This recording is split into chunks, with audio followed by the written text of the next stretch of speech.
Morning, everyone. I'd like to open the Laguna Woods Mutual Open Meeting. This is our regular open meeting of the United Laguna Woods Mutual Board of Directors, California Nonprofit Mutual Benefit Corporation. It's Tuesday, May 9th, 9:30. We're in the boardroom in Laguna Woods, and this is the notice of meeting agenda. And the purpose of this meeting is to conduct the regular United Mutual Board meeting in accordance with Civil Code 4930 and was hereby noticed in accordance with Civil Code 4920. So I want to welcome everyone to our meeting, and in order to make sure that this is professionally run, I just ask that everyone could silence your cell phones at this point so that we don't have interruptions.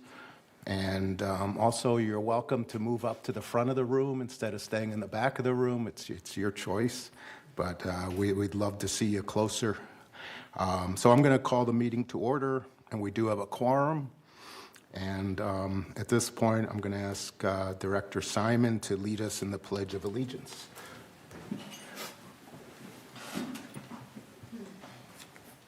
I pledge allegiance to the flag of the United States of America and to the republic for which it stands, one nation, under God, indivisible, and with liberty and justice for all.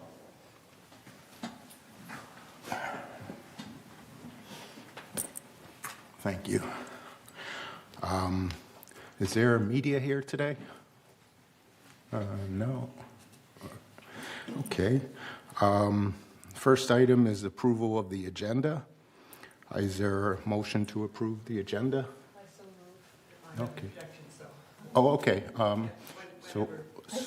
So it's been seconded. Okay, any change in the agenda? Yeah, when I was at the agenda prep, which I couldn't get through, and I did put in the chat that I wanted to keep on the agenda about the globe, and it's not here. Okay. Okay. And then the second thing is, I do not see on the committee reports listing for the Landscape Ad Hoc Committee, which I was just informed that that might have been dissolved without my knowledge or without board approval. So I definitely want to make sure that that is a committee that's still around. Yeah. Anyway, the first is the globe. It should be on the agenda. The second is that there is a ad hoc committee for the landscape, and it's not showing up on the reports, even though it is not, it hasn't met, but it is still alive, and it should be on, or it should be alive. I just heard that they stopped it. Somebody got an email and said it was stopped. So anyway, that's all. I just Would you to be want sure. to amend the the agenda to include that ad hoc committee? Yeah, just I want to be sure it's still alive. Okay. Okay, thank you. Tony? Yes, Mr. President, is it a Scribner's error here? When we're done this agenda, we're not adjourning, are we? We're recessing? Recessing, yes. Okay, so do we need to change the motion to approve the agenda based on the amendment or based on? Sorry? Adjourn. We adjourn, yeah, number 19. It's actually adjourn. Is that right on Robert's rules to adjourn or recess? I don't, maybe Tom? Number 18 is the recess. Number 19 is the end of the entire board meeting, including close. Okay. So that doesn't need to be changed. Okay. Thank you. Okay, so the agenda is approved with the amendment to change, to add the ad hoc committee, landscape committee? Is that correct? And the globe. No, the globe was removed. I know, but I asked for it to be put on. Yeah, but the board voted for it to be removed. Well, it was removed. Oh, it was done. It was done, yes, Okay. yes. So with that one change, the agenda is approved. Okay, so the next item is approval of the meeting minutes from April 11th and April 27th. Is there any adjustments to those minutes? Or would you like to make a motion to approve? I make a motion to approve the meeting minutes of April 11th and April 27th. Okay, and it's been seconded by Azar. Thank you. Okay, now report of the chair. So last month, we lost a leader in our community, Don Tibbetts, and he was a board member for United and for GRF for nearly 20 years.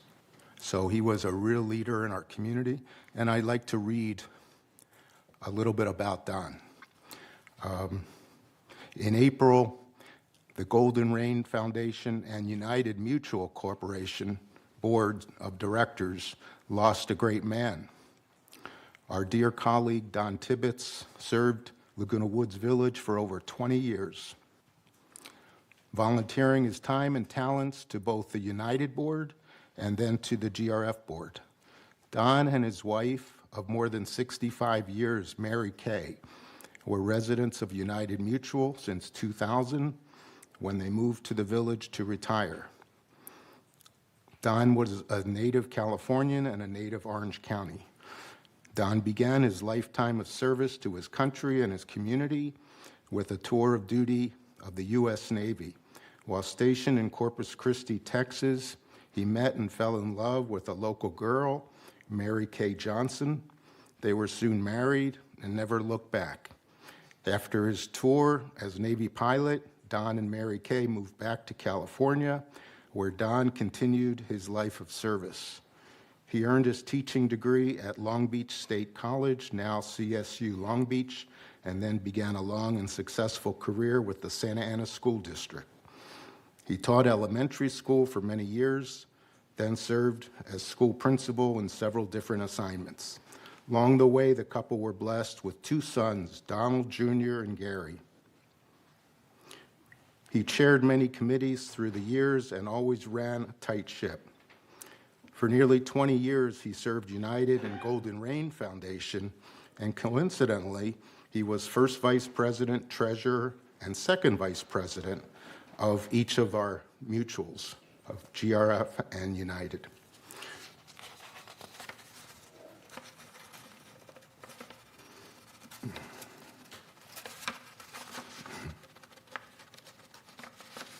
Sorry. He was invariably well prepared and supplied a quiet but firm leadership style to those lucky enough to work with him. He understood the complex relationship among the boards and the staff and treated everyone with whom he worked with courtesy and respect. Our hearts and prayers go out to those he left behind, including his wife, his son Don Jr., a grandson, two siblings, and many nieces and nephews. A memorial service will be held Friday, May 12th at 11 a.m. at St. Nicholas Church. We will miss Don, and our condolences are with his family, and we thank him for all of his service to our community.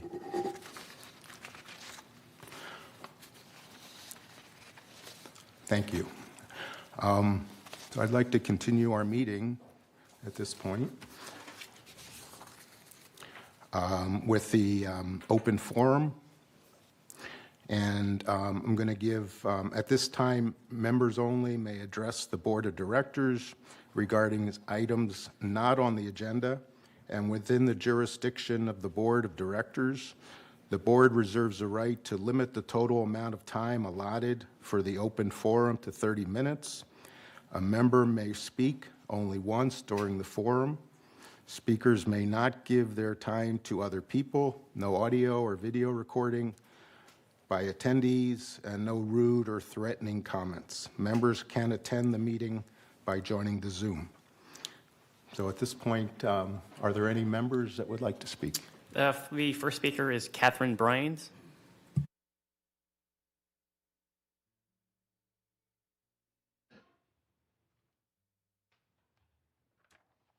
Good morning.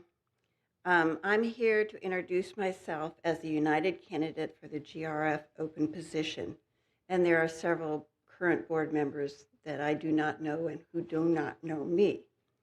I served as the United board member, including as first vice president, M&C chair, landscape co-chair, as well as attending other committees for United and GRF. I wish to be known as a candidate who is already committed to United Mutual and my community. For 8 years, I served as a community docent and know firsthand how our facilities promote our community. I would like to be a part of that board who is responsible for everything prospective residents see on their tour. They are very, very impressed with everything. Amenities keep our property values strong. Having a history as a board member allows me to be up and running for the job. Don's shoes are too large for me to fill, but I have full confidence in using my own shoes. My financial investment in United and yours is protected by sound fiscal choices and maintaining and improving our amenities. I would appreciate you considering me for that position. Thank you. Thank you. The next speaker is Chris Collins.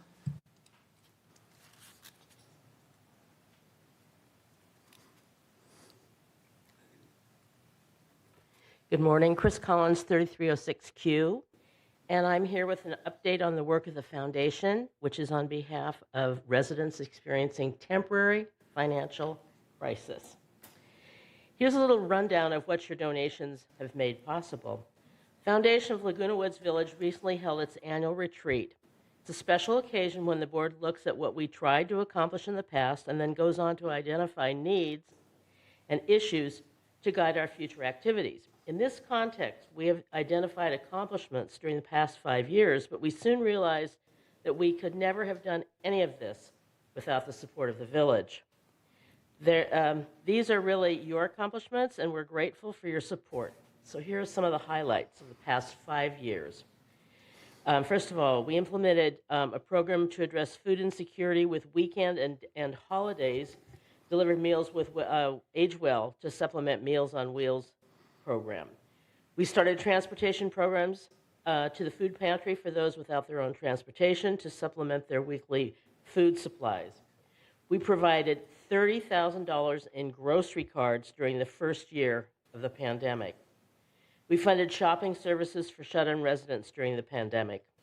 We worked with the village and Memorial Care Hospital to provide COVID vaccinations on site here in the village. We expanded programs to provide emergency response devices to needy fall-prone residents, with approximately 70 that we funded last year.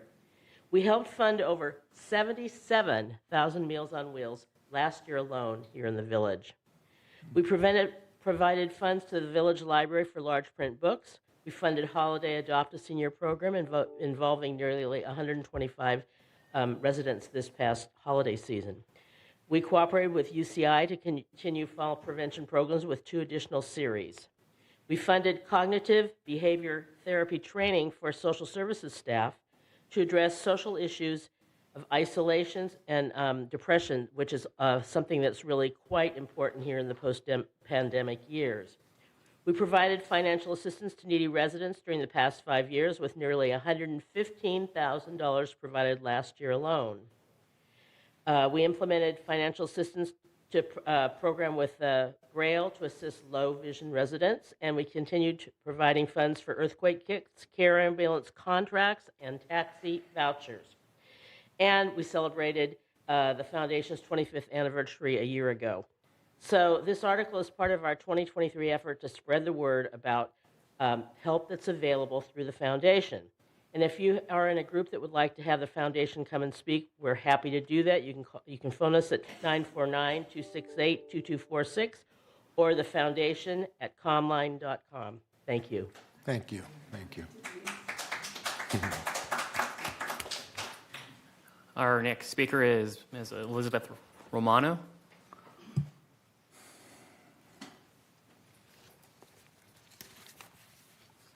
Hello, I want to thank you for your time and follow up on what I was discussing the last time, which was a retaliation against me, which caused me damages, and policies like this need to be stopped. And I know you're familiar with this, or you should be, okay, and that this is followed up and showed that there was harassment and retaliation going on. And now I would think that at least that I would get a, we're sorry that this happened to you, rather than me needing to look for legal services. One of the things that I'm concerned about that caused me to become very depressed was that I was isolated, and this was directly by the board. And I would like for you to look at your materials and see where in your policies and procedures you say that when someone falls out of favor with you, you turn off their TVs. Okay, this is a human rights issue. Okay, I am here as a representative of the United Nations Foundation. They are concerned about the isolation and some of the policies and the high depression rate and suicide rate that we hear. I'm a forensic psychologist, and I really hope to help this community develop a program and bring in one that has been successful on the outside on a high level, because we don't have the training. It isn't our expertise.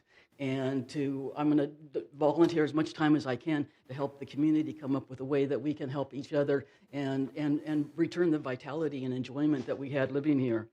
So I'm going to ask you really to evaluate that policy and turn the TV back on in the drop-in lounge, okay? That was what made the difference for the people, and I don't really feel that a board has the right to continue to put it on one station, okay? That was 2 years ago. And so please understand that this is an isolating instance as well, and it causes depression, okay? And then depression leads to suicide, okay? And we don't want that. And so I'm here just to ask you to follow up on these things and to identify the people that are doing some of the bullying on the board members, because this leads us to decisions that we wouldn't otherwise arise at. And I'm here again from all the county agencies and the United Nations Foundation to help and to make this a better community. I live here. I shouldn't have had this retaliation against me. So let's start off fresh and, bring in people that have the expertise. And I thank you all for your time and stepping up, because this is really not a good situation. So this is too good of a community to have, the problems that we have that aren't necessary. And I'm also going to ask the other residents in the community to step up and deal with your neighbors and be friendly, and we can return the joy and fun that we used to have here when the drop-in lounge was opening, and 2,000 people a day went in there and had their life made different. So thank you for the consideration. Thank you very much. Anyone else? The last speaker is Maxine McIntosh.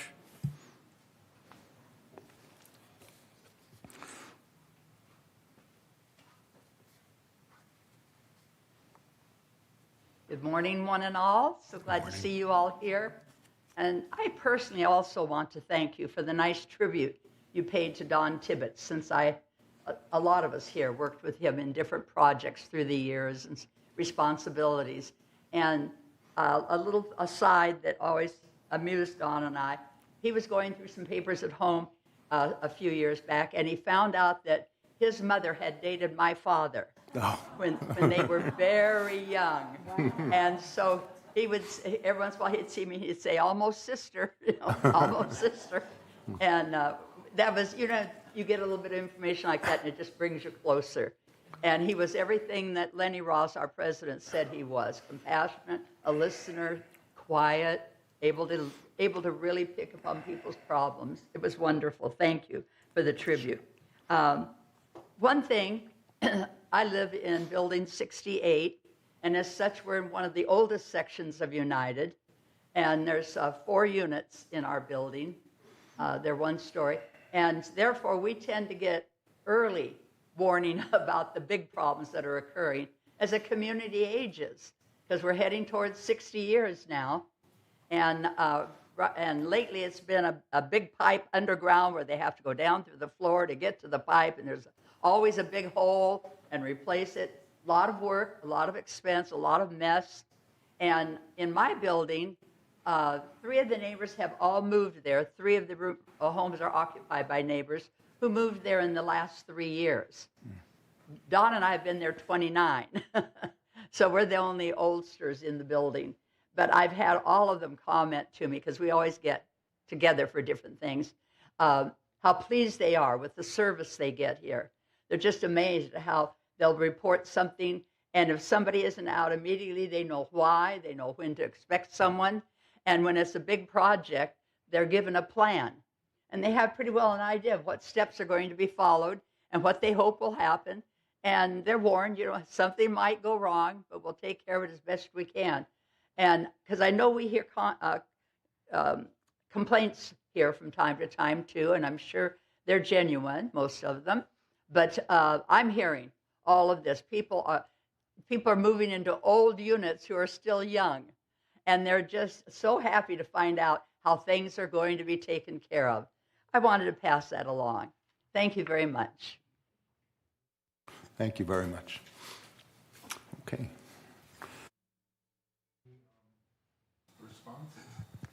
Any responses by any directors to any of the speakers? Cash, go ahead. I want to appreciate Maxine. She is one of the most sincere person I've seen in our community, and she always has good things to say. Thank you.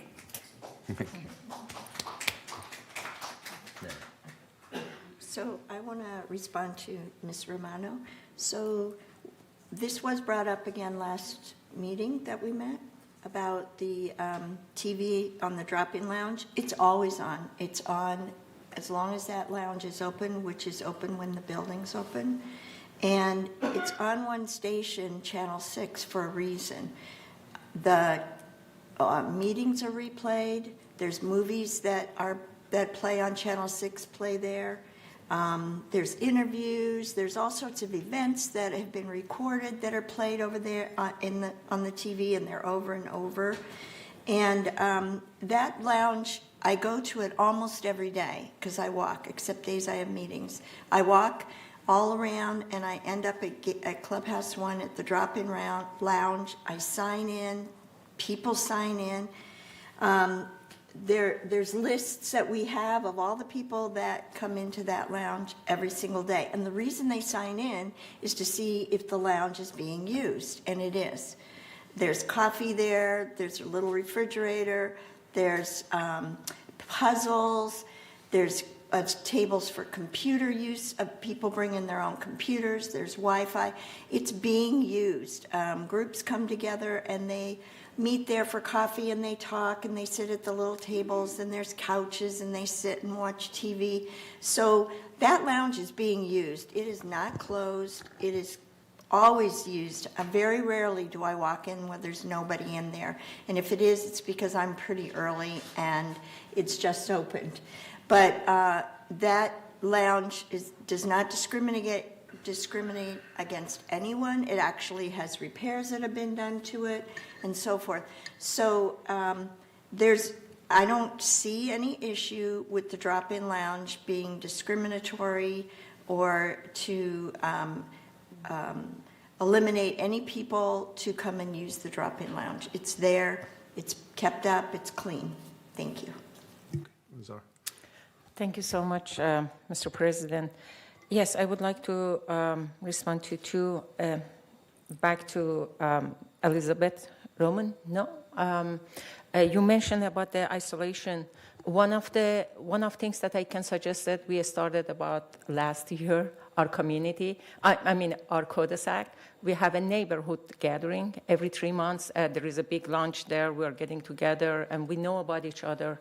One of neighbors that recently has a very, unfortunately, hard problem. Now we are all watching him. If there is a noise or something, we quickly can help. We cannot put always on the shoulder of other people. We should think what we can do. We decided in our cul-de-sac, have every 3 months a gathering, we update from each other, and we have some food and we bring it. And that's a good one rather than non-stop asking what other people can do for us. I mean, it's good to see what we can do for each other too. Just to mention that one, that's one thing that we can bring after COVID and not be isolated. Back to things that I'm asking again from Shiban. I'm asking you, I saw a post in Nextdoor Unfortunately, I checked it late last night. It was a picture of a huge, I don't know which cul-de-sac was, but the water is going like out of the crazy things. And then the note was, all the day is like this. It was midnight, I quickly messaged him. I don't know this person, there was no address, that why you didn't call the security. And so far, this morning, I didn't receive any to give you any information. So my suggestion is, it seems still we need to advertise these phone numbers, to educate our residents. One of my suggestions, very big, and laminated, the phone number of a security service be in all laundry room for emergency. If emergency happen, if the water goes out, is next door, be in the laundry room so everybody knows. The whole day that water, I don't know how much water goes, I will send a picture to Shiban. That's what I wanted to send. And then my last comment is for Chris. Chris, you mentioned very good news about a foundation. This foundation get help besides donation of the people you get from outside services, any funds, because what you listed, it was huge amount of money. Where is the source of this money? Donations are either from individuals or clubs. So basically is collected inside the Laguna Woods. Nothing you get help from outside, state, government, something? Well, the way the bylaws and the way it's been constructed, that isn't an option. This is an internal thing. It's really unique. I don't think most communities have such a thing. Okay. Thank you so much. Well, that's what I want to share. Thank you. Okay, Tom, you had your hand raised. Yeah, first of all, I'd just like to thank Catherine for introducing herself to some of us that haven't met her before. So thanks, and thanks for being a candidate.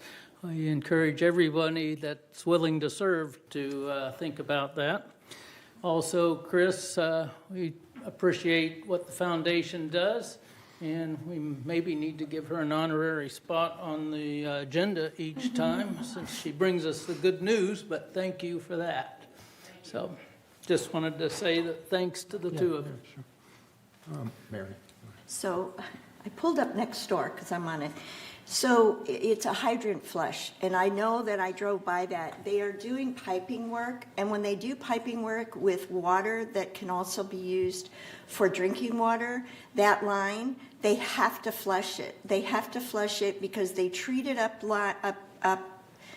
line with chemicals to clean out any bacteria that may have come in when they did piping work. I used to work for the Department of Water and Power in Los Angeles, and you have to flush it for a certain amount of time, and then they test the water, and if it's clean, then they will shut off the fire hydrant.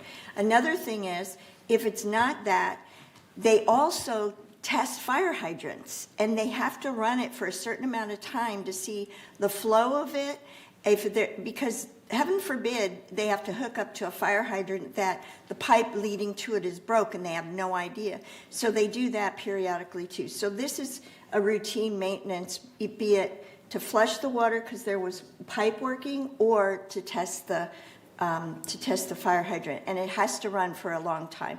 It's not a waste. It's it kind of is a waste of water, but it's a necessary evil. You have to do that, and that's what this picture looks like. Okay. Go ahead, please. Yes, as to the foundation, several clubs do money raisers each year, and the Men's Golf Club is noted for that every year. So the clubs do participate. They will send out cards. You can do it for recognition cards for anybody, for birthday, for whatever. And so that's the way the residents continue. But the clubs are really very helpful. Thank you. President Ross, Eric Nunez, our security director, would like a few moments, if you don't mind. Sure. Thank you. Thank you, President Ross and members. I would just like to take a few seconds here and tell you that, and thank actually Ms. Romano for bringing up the issue of isolation and suicide. And it's an unfortunate situation that happens way too often all over the world, right? And no doubt we experience numbers that we're actually. I had met with a member, the associate director, and a member of their staff from Orange County Social Services regarding this issue, and was telling him that the numbers that they portray sometimes look like percentage-wise are higher because we have such a lower population as compared to a lot of the cities that they do. So the numbers are different. I asked, how do we get the aggregate? Because it doesn't actually, I'd like to know what the actual raw number is. And they told me that they would work on that for us and would look into it and see if they could provide us the actual number versus a percentage per 100,000, since we only have 18,000 people living in our community. But just so you know that social services is aware of the issue of isolationism and loneliness and living alone, and have been working on it, and really with the support of the foundation, who's also been helping with that, and UCI and the Council on Aging. This is an issue that we've been delving into for a little while now, and plan on continuing with this because, in fact, I think it was yesterday and these days, but we had a meeting with the CEO and members of her staff with Memorial Care, and looking at how we can better partner, and in the future on different topics. And one of the things that was brought up was isolation of our population, and they were really very concerned that that they help assist and do what they can to help us to better define that and look at it and figure out ways that we can keep people from being so isolated. And they were really concerned too with folks that are going into hospital procedures and then having to return discharged alone, and how we can start doing a better job identifying that and meeting the needs of those folks that are left discharged by themselves. And we all know that the recovery process from a lot of these medical procedures, you need help, and sometimes you don't have. As our director Asghari, she's mentioned that a tight knit little community like that within your buildings and neighborhoods that will look out for each other. But there are a lot of things that we're looking into as future safety nets to prevent the kind of depression that would possibly lead to suicide, and just to have an overall increase in health and wellness in our community. So I just wanted to assure you that Social Services is aware. They've been working on it, and we will continue to work on that with all of our partners, and including the support of the foundation. Thank you. Mr. President, while you are there, can you come up with some creative ideas that still, I am sure many people don't know the phone numbers or how to reach to security when needs emergency or something happen, or after hour. One suggestion, as I said, put in all laundry room a big laminate with the phone number, call this one. I really appreciate another, maybe put it in the TV. Sometimes I turn on the TV 6, and then it's just a flower and showing, it's nice flower to see, but maybe that phone number or call this one is after hour. Something that people be aware. Yeah. I can say communication is the first things. Thank you if you be creative about that one. Yeah, Thank you. we'll definitely look at that, and also with our media and communications, and find out if we can do something with the ticker down below or Appreciate scroll. your work. Thank you. Maggie, go ahead. Every resident gets a breeze every 2 months. Every page has phone numbers on it. There are many, many pages and ways to get assistance. They're all mentioned in the breeze. There are copies of the breeze at clubhouses. You can come here and get one if you've lost yours. we do publish things that's published in the Globe. Not everybody gets it, but everybody gets the breeze. All you have to do is read the first 2 pages, and you've got a whole host of services right there for you. People will be friendly, but if you're not feeling well and you're reserved and quiet, then someone has to be notified. A neighbor has to call, and social services will come and visit and help. They jump right in as soon as they can. It's not a matter of calling exactly the right number, because everybody can direct you to the right number. You just make one call and you will get redirected to the right place. So don't throw away your breeze. That's why we give it to you. Even if you have an old copy, all the numbers are still the same. So let's do what we have and use what we have. If you walk into a clubhouse, you can walk into meetings and just say hi to somebody and they'll help you. So you have to be aware that there are people ready to help you, and there are ways to get service. Thank you. Yeah, I think it's a vitally important topic for our community because we are a senior community. And, I wonder what happens, when people are married for 50 or 60 years and lose their spouse, and their children are far away or they don't have children, and they're alone for the first time in 50, 60 years. This happens in every community, but of course it happens in our community as well.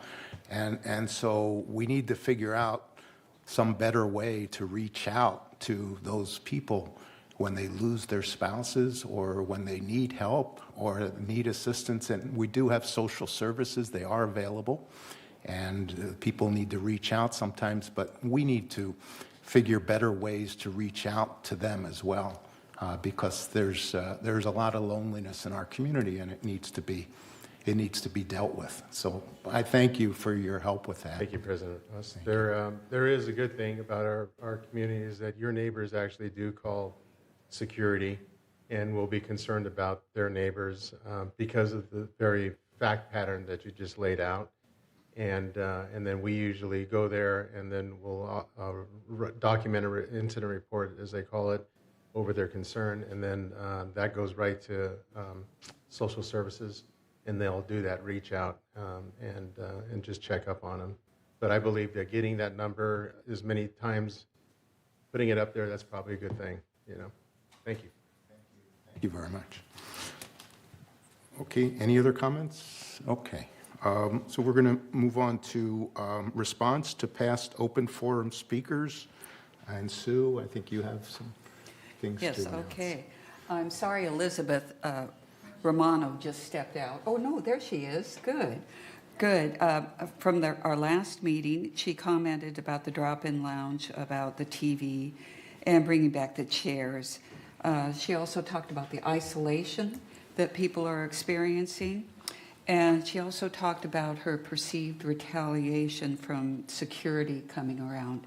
So we discussed it last time, but again, per Director Simon, the drop-in lounge has not been closed in the last year and a half. The TV is always on to Channel 6, and the chairs are always on the patio. And we checked, and per compliance and security, there are no open cases right now. So hopefully that you'll feel more comfort in that. We also recommended that you go to the GRF Community Activities Committees as they handle the community centers. And I dropped off a sample agenda with notice of their next meeting date for you at your home. So hopefully these things are being addressed, and Social Services was here to talk about it as well. Then Robert Cunningham from 748C informed the board of his financial work and credentials, and he did not like one of the director's comments regarding United Finance advisors being amateurs. And this was amicably handled. Director Casey apologized to Mr. Cunningham for her comment made at the last board meeting. Maxine McIntosh, 68C, she wanted the board to be careful, look after the village, and protect the shared cost system. The statement received, and we are doing so. Gil Shuckman, 898Q, he asked if his balcony could be repainted since it's not been painted since 2014. A ticket was opened to paint the balcony and is scheduled for the second week of May. Alice Feinstein, 21A. Her heating and air conditioning are both old and not working efficiently. She wanted to know if these can be updated. And she was told the Mutual does not replace heaters or air conditioners.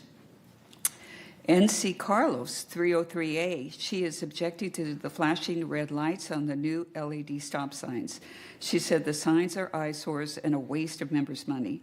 Director Blackwell said that the signs are very important. The signs alert residents of the stop requirement, and the safety of the residents is of the utmost importance. And I believe you also mentioned that members of the seeing impaired community really appreciate our efforts on this.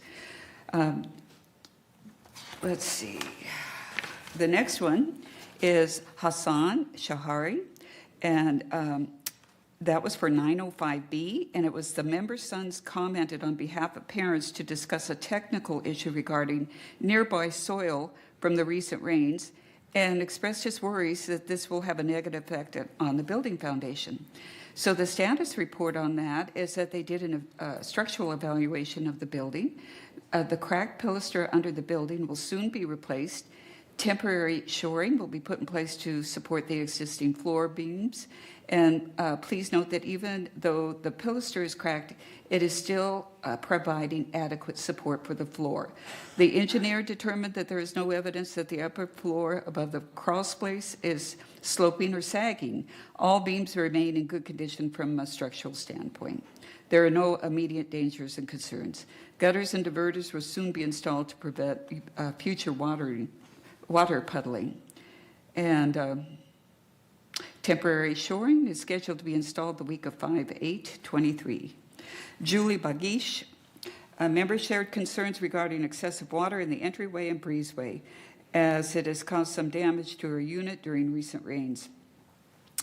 The M&C department status, a building settlement inspection took place on 4/10.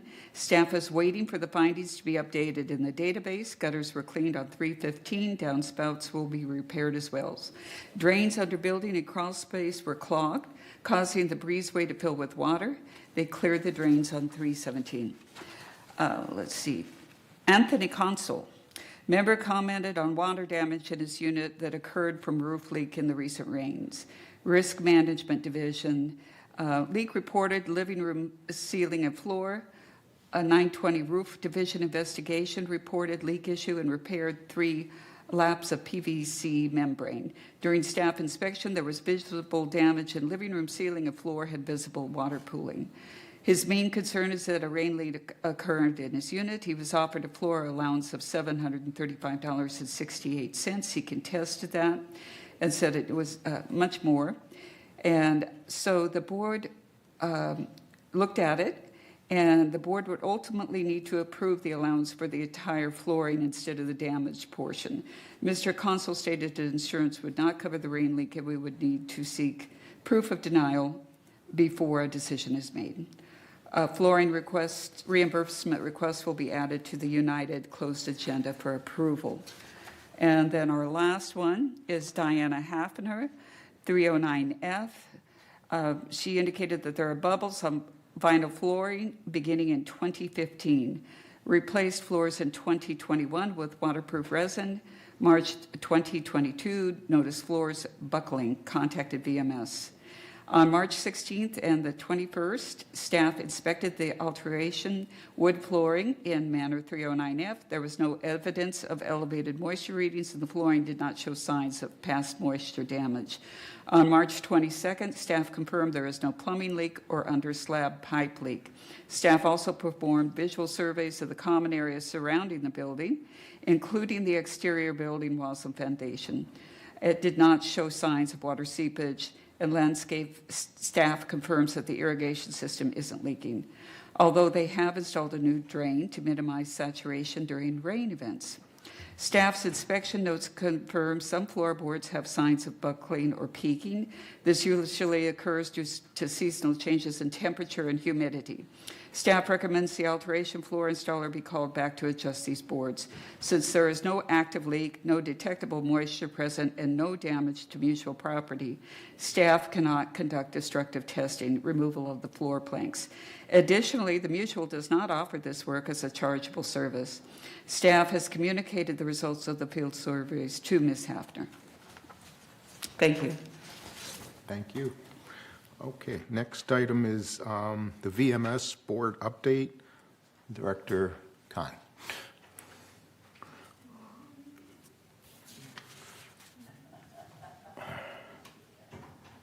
It's not Dan, Director Khan.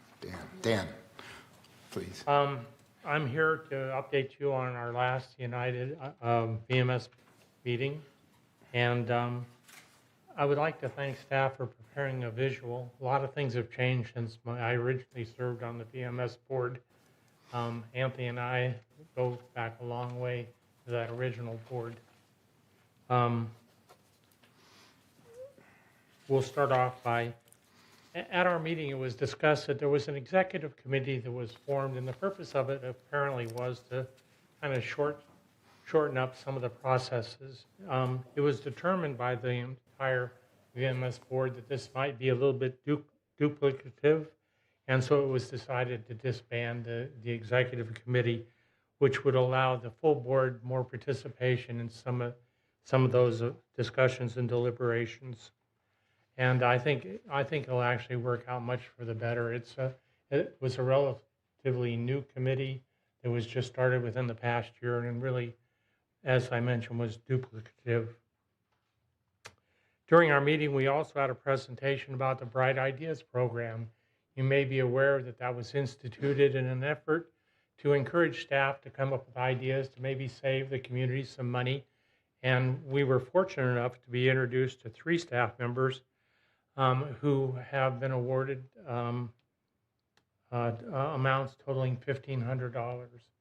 And those staff members, and if you'll bear with me, Ada Monensono, Jayana Abelmatsky, and Delphine Maffey were presented with the awards.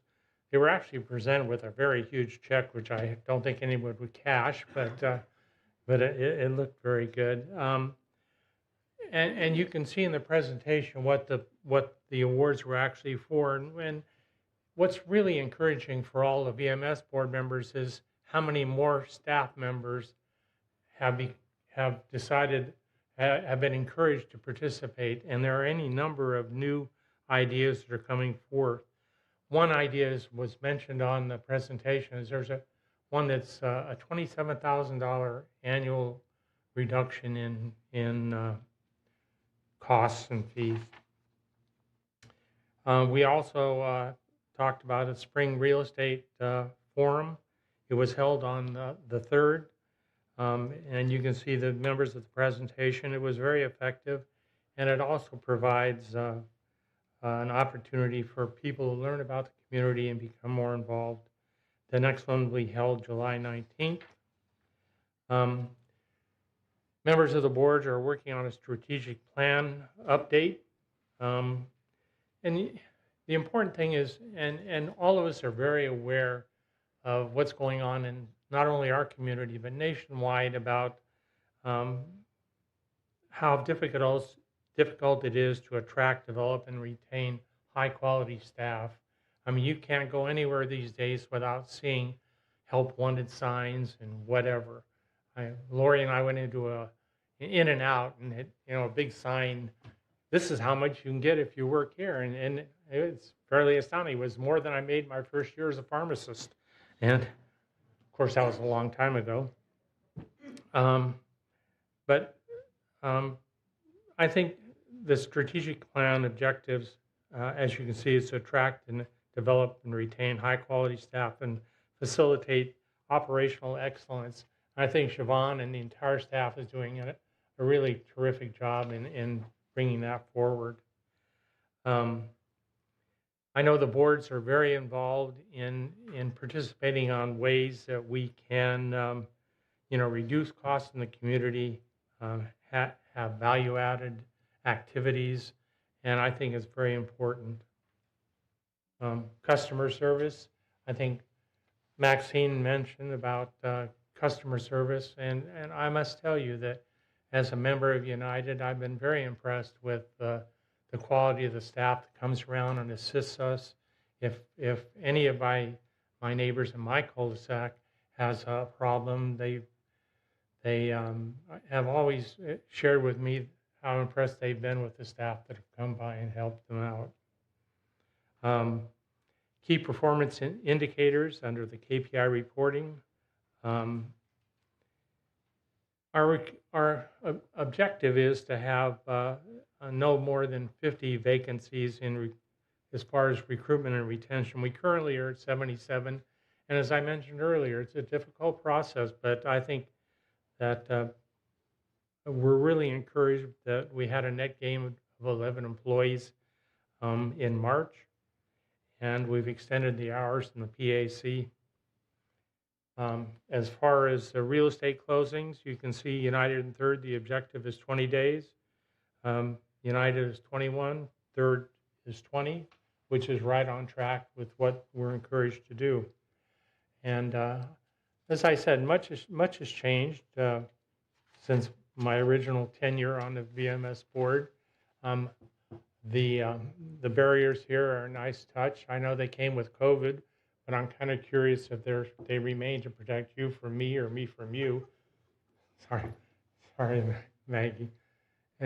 Any questions? Thank you. Yes, you gave kind of constant very, report. Regarding two things, I can see that the new ideas, I like that one, the new ideas that comes from VMS staff, how to saving, and that's a good sign to see how other people might have a good idea as well. Right. I suggested to put I said this one a few months ago, last year, a box near here, let residents even bring new ideas. It doesn't cost, we're not gonna pay them, but if they put it there, maybe among all of them, we get one good idea that can, says a box, put some, share your new ideas with us. One thing, how to bring the cost down is perfectly fine, but another way how we can bring revenue up. So it's kind of both way is address one thing. Regarding to bring the revenue up, there are, I'm sure if you put that box, lots of information come. Some of them might not be reasonable, some of them might. And then we can start thinking about that. That's number one that I suggested to put that one and get idea. And number two, you mentioned that lots of, in your cul-de-sac, people coming, talking to you, and they are doing good job. At the same time, maybe other cul-de-sac not have the same success that you have. The most important things, how we can address those people are not satisfied or people that not get. Those people are satisfied, perfectly fine, good. That's supposed to do because they pay for that. My request is, for example, as VMS, if it is possible, go through each department, get the highest 3 tickets that comes more often, and address that one and say, what's that people calling nonstop for example, this kind of faucet. Maybe we should change the kind of the faucet, or rather than nonstop changing. That's when you get the first 3 highest, then focus on that one and maybe bring the ticket down, and that's another saving. I wanted to share with you that one. Thank you. Thank you. So I have a question, and maybe Siobhan can answer this, or you can answer this.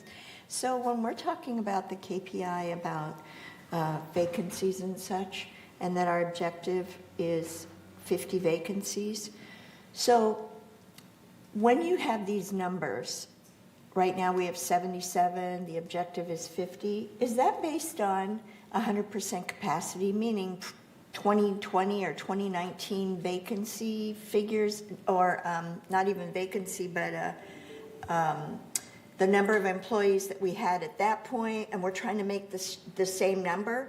or, because the PAC was closed for a very long time, and then it also is just starting to reopen, were we counting those as vacancies even though the facility was closed?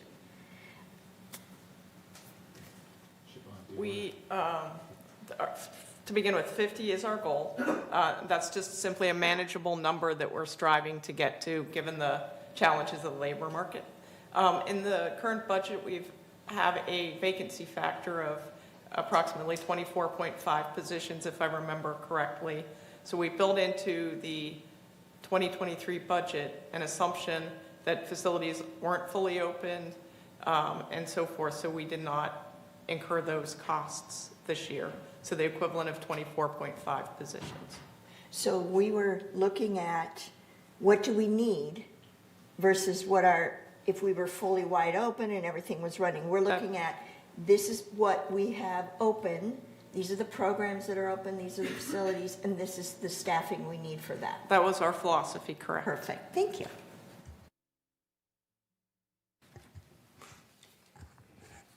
You know, I like this bright idea programs, but I think the recipient's photo or something should be displayed in the lobby so people know that the person is really, encouraged. It encourages everybody else to do that. We have a three-pronged approach to recognizing these employees. The first is at the VMS board meeting. The second will be at the Employee Excellence Awards that are later this month. And at that ceremony, they will have their pictures taken and they will be displayed on the wall on the second floor of the community center. And lastly, I guess it's a fourth prong, I will be doing a presentation about the recipients coming up. So that'll be on TV6 on this day. Siobhan and I actually discussed that this morning, and she was going to mention that. One more thing. So I can go to the second floor, but a lot of the people in the audience and a lot of our residents cannot go to the second floor. I think, along with what Cash is saying, that they be where the public can see it, somewhere on the first floor or somewhere, you know, in the area that they work. Like if they work at Clubhouse 1, you put it at Clubhouse 1. If they work, because we want to make sure that our residents understand that we're trying to save them money, and that because they don't, especially if residents could then participate, that it's just in their view that they can see, wow, we're really working on this. Thank you for your suggestion. We'll consider that. That's a great suggestion. Thank you. Question for you, Ron. I know out of the vacancies, some of them are covered by outside services, such as landscaping. For every 10 vacancies, you can bring in 9 people for the same amount from outside services. How many of those vacancies are ones that you can't cover by outside services? Well, we have 17 that are held for landscaping, so net out 17. Yeah, I have a question, quick question. I like the bright ideas, and going back to actually the recognition of the bright ideas.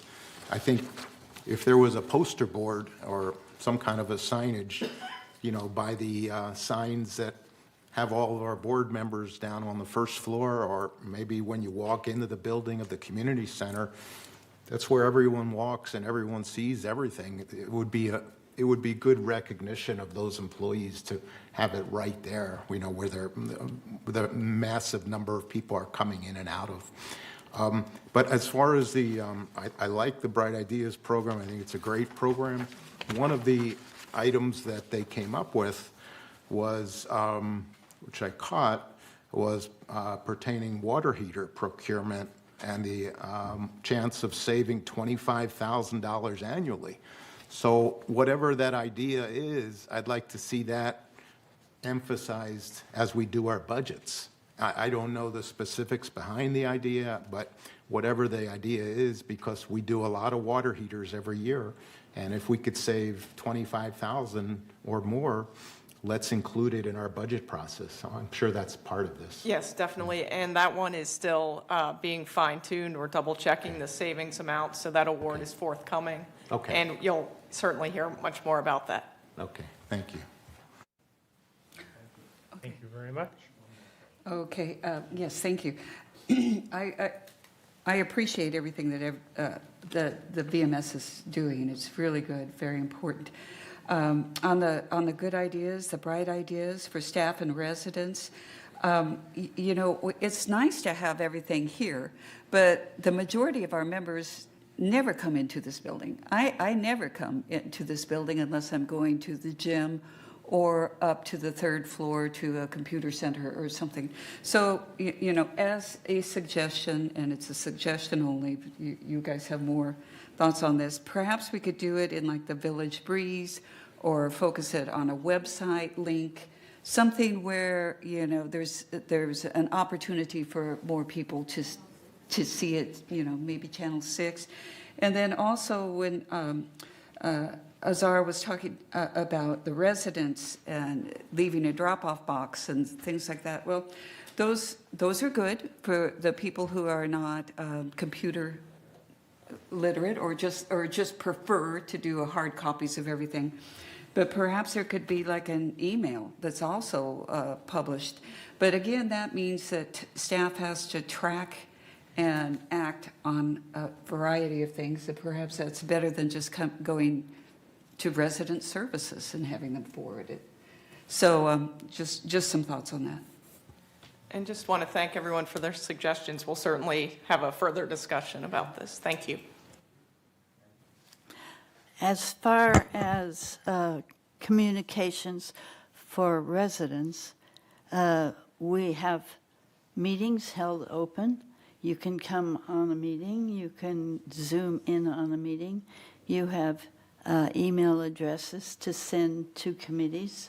You have phone calls that you can leave. You have messages of all kinds. They can always let a committee know of something. You can always let us know by sitting in the audience and talking to us. So it's not like we're holding people back who want to say something. If you have an idea that you've worked up or you think might work, then suggest it to us at a committee meeting or at this meeting or send an email.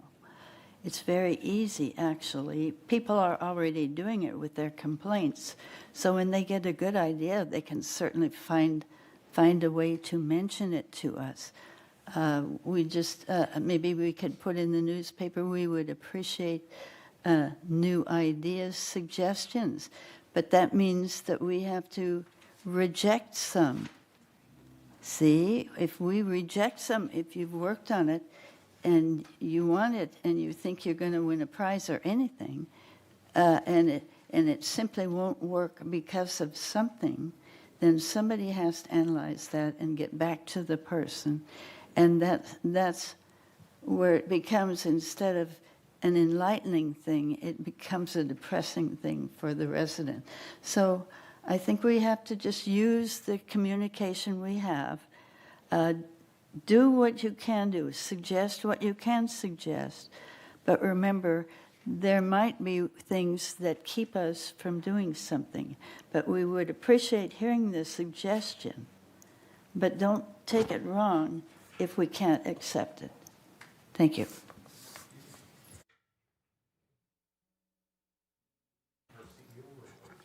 Thank you, Honorable President, members of the board. In my previous presentations, I've talked about the 2024 budget process that's just getting underway and ways residents can help control costs. I'm sorry, Paul was going to bring up my presentation. This morning, I want to follow up on that topic and also highlight what VMS employees are doing to control costs. One cost savings measure I highlighted previously pertains to members opting out of paper mailings. Senate Bill 392 took place earlier this year, and that requires that each member receive a written request to indicate a preferred delivery method. Notice will arrive, or it may have already arrived, with your 2022 audited financial statements. And we ask that you please look for this letter and reply. To opt out of receiving hard copy mailings and receive these communications electronically, again, you can mail or drop off this form, and I know many of you already have. At the community center, you can drop it off at the concierge desk or mail it in, or you can email communications electronically to information@vmsinc.org. And just to go over the costs of those mailings, the November and April mailings cost $7.50 per member. If 12,000 members were to opt out of paper mailings, the annual savings would be $90,000 per year. If only a third of members opted out, this would save more than $31,000 per year. So again, we really encourage you to look for that and to opt out. You don't need the slides. Residents are also encouraged to use Dwelling Live, Easy Pay, and other technology tools to save additional costs. Registering guests electronically versus calling every time you have someone to have passed through the gates can save up to $1.60 per call. To this end, the PC Club is partnering with VMS and offering technology classes upstairs at the Bob Sellards PC Club Learning Center on the 3rd floor of the community center. The class on Monday, May 15th from 1 to 2:30 p.m. will cover Laguna Woods Village Access Computer System, otherwise known as Dwelling Live, and this will show residents how to manage guest passes, overnight parking permission online from their smartphones, tablets, and computers. They can send QR codes to guests via email or receive notification as their guests pass through the gates.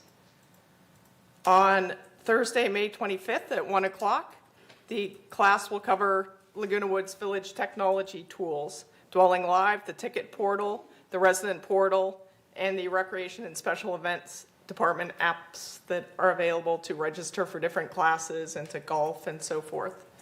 To register for these classes, you can register on the PC Club website or at the PC Club workshop on the 3rd floor of this building from 11 to 3 p.m. during the week. I also want to highlight on, I'm sorry, can we go to the, there we go. I also want to highlight what VMS employees are doing to reduce costs. One example is the purchase of new buses for the transportation program, as pictured on your screen. The new buses are 8-passenger ADA low-floor buses, and they've been entered into service. These buses cost an estimated $35,000 less than the 18 to 22-passenger buses that are used on some routes. And the buses also offer increased fuel efficiency, 19 miles per gallon city compared to 10 miles per gallon for the current larger buses. This will generate $6,000 to $7,000 annually in fuel savings, or $42,000 to $49,000 per bus over the life of the vehicles, which is estimated at 7 years. Next slide, please. Another example is the new irrigation master control system. As you know, GRF is installing a new irrigation master control system that controls 407 irrigation controllers for more than 600 acres of landscaping. The new weather track control system uses cloud-based software, providing the user with remote access to manage the controllers, and also daily weather reports are communicated to the controllers automatically to adjust run times. The estimated savings of this new system is 74 million gallons of water annually throughout the village. This is more than $280,000 based on current water rates per year. But what I wanted to highlight today is that this new system is also eligible for rebates from the Metropolitan Water District, and these are equal to $35 per station. And with more than 10,000 stations in the system, GRF will receive more than $350,000 in rebates when the project is completed. This is the largest system upgrade in the MWD service area, which encompasses most of Southern California. So this is just a major accomplishment for our landscaping department, and I wanted to highlight it this morning. I also have a few key announcements this morning that I would like to share. First, as Director Kenny talked about, the Performing Arts Center has expanded its hours. The new hours went into effect on May 1st and include Monday, Wednesday, and Fridays. The facility is now open from 8 a.m. to 10 p.m., Tuesdays and Thursdays from 8 a.m. to 5 p.m., and the box office is open Monday through Fridays from 9 a.m. to 5 p.m. and we anticipate additional weeknight and weekend hours to be added soon. Also, the annual asphalt pavement program is starting. This is the annual program to perform asphalt and concrete improvements on community streets and GRF and mutual facilities. The first phase includes the repair and replacement of damaged concrete directly adjacent to the asphalt areas to be repaved. The second and final phase includes the asphalt grinding, paving, and restriping work. The first phase is kicking off in mid-May and will be completed in June. Most importantly, the United locations to be worked on include Via Estrada near Gate 2 and cul-de-sacs 59, 13, and 204. The contractor is All American Asphalt, and they will distribute and post notifications 2 weeks in advance of work starting and post no parking signs 48 hours in advance of work starting. And lastly, I want to mention the Fall Prevention Initiative. This is a partnership between the Foundation of Laguna Woods Village and Memorial Care Saddleback Medical Center to provide free fall prevention classes to our residents. In Laguna Woods Village, falls are particularly commonplace and the biggest reason for paramedic calls. Classes will be led by medical center staff, focusing on different aspects of fall prevention, incorporating chair exercises, stretch, and strengthening to help improve strength and stability. The program will be offered as 1-month segments in July, August, and September. The 3 one-hour sessions will be held each month on Wednesdays from 2:30 to 3:30 in Clubhouse 2. And registration is via ActiveNet or at Clubhouse 2 in the office or at the Recreation office here in the Community Center. So again, that class starts in July and also has segments in August or September, depending on your schedules. So that concludes my update this morning. Thank you very much. Thank you, sir. Oh, Tony. Thank you, Mr. Chair. To our CEO, it seems to me that sometime in the past, we used to get some kind of a subsidy from Caltrans for our buses. Are we still eligible for that? That was, my understanding was some sort of federal transportation funding.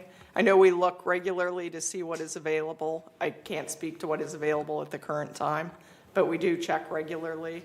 And we do have an initiative amongst all of our departments. We are partnering with the Village Community Fund, who has subscribed to a database of grant opportunities for nonprofits, as well as other agencies like ours.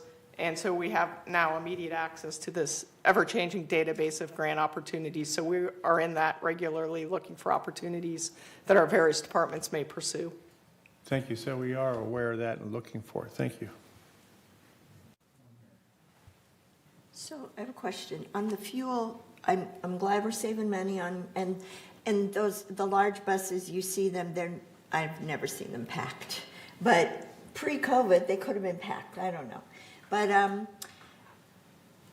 when I was on the Board of Ed, we would do fuel oil because we lived in cold weather, and we'd get a contract for the year. Is there any opportunity to get contracts for gasoline? We have one, and in Perfect. fact, we actually allow HWell to use our fuel, and we receive an administrative cost associated with that. So Perfect, good. And the second thing is, the water, I know we're saving money on putting in this irrigation, and I think that's a great idea.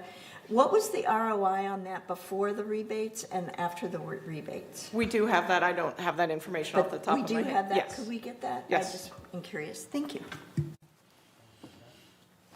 I was wondering, I thought the buses were operated by AgeWell, not by us. No? That's not No, true? we operate our own transportation system. Didn't mean to. Yes, thank you. Thank you so much for all the reports that Siobhan, you gave it, and you read it very well, but I try to check. It's not in the package, and I'm sure by the time I get home, I forgot half of that. We'll Is it email it. possible? We'll email it to you. From now on, your report, like this report, being here, so in that case, we have it. Thank you. Yes. I was going to ask the same thing. If you could email us the presentation, that would be very helpful. And then on the fall prevention class, is that at a locale where they have to go, or is this also going to be like on TV6 or? Yes, it's in person. It's at Clubhouse 2. It's at Clubhouse 2. And how is that being advertised? This is the first kickoff of the advertisement, but we're Okay. going to make a marked effort to get the word out Okay. to everyone in Thank you. various methods. Allison, go ahead. Do Siobhan, have you have you the time on been- that program? What time, the fall prevention?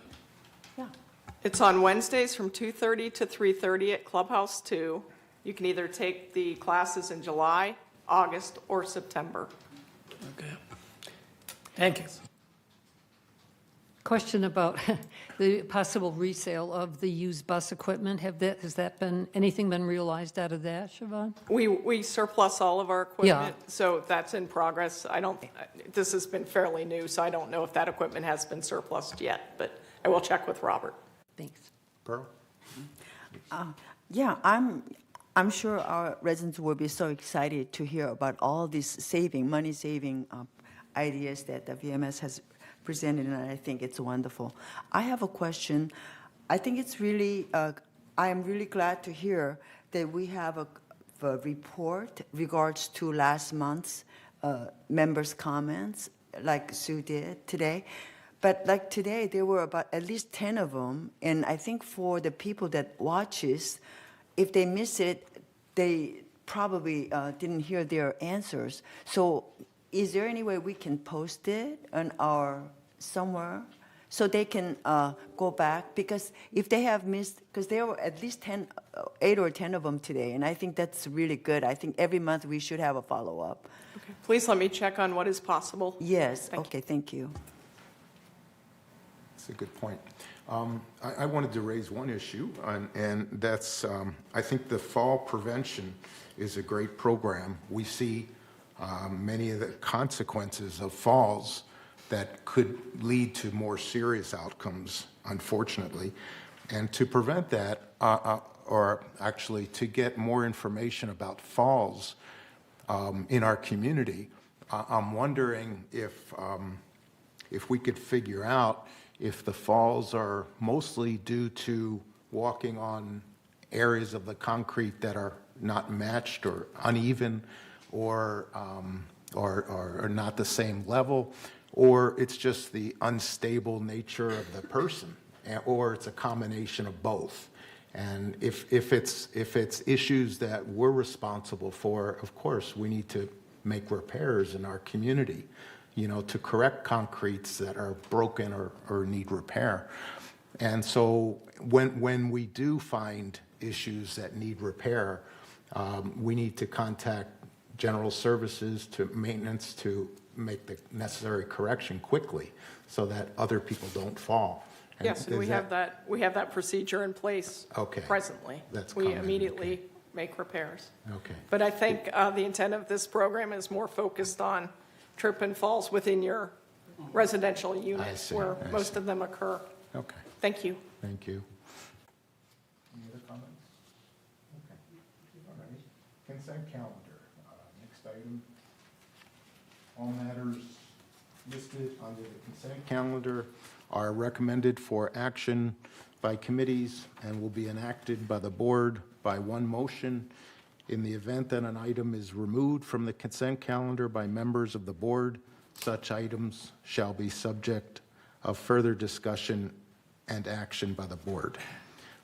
Is there any motion to approve the items in the consent calendar or make any changes to the consent calendar?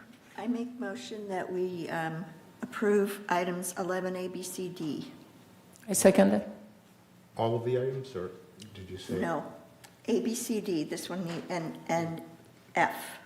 A, B, C, D, and F? Yeah, A, B, C, D, and F. because we have to read it. And is there a second for that? So what is why you don't want it, all of them? We have to read this for, no, we don't? No? If it is consent calendar now? Okay, then item 11. Okay. Then I second it. Okay, all items in 11, and it's seconded by Azar. Okay. You have Any Point discussion of order, or what are we approving now? the All consent items? calendar? But All the items in the consent calendar, including E. including Correct. E. Yeah. So, any objections to that? Without objection, we'll approve the consent calendar. Consent calendar is approved. Okay, item 12, there's nothing. New business, item 13. So United Mutual Town Hall meetings. There was recently a town hall meeting in May, in April, that Azar held, and it was regarding repairs of the mutual. Did you want to report on that, Azar? Or did Thank you, wanna say a Mr. few Chair. words? Yes, I would like, there is a report and there is a response, so I'll go one by one. Yeah, we have in April 14 a very successful town hall.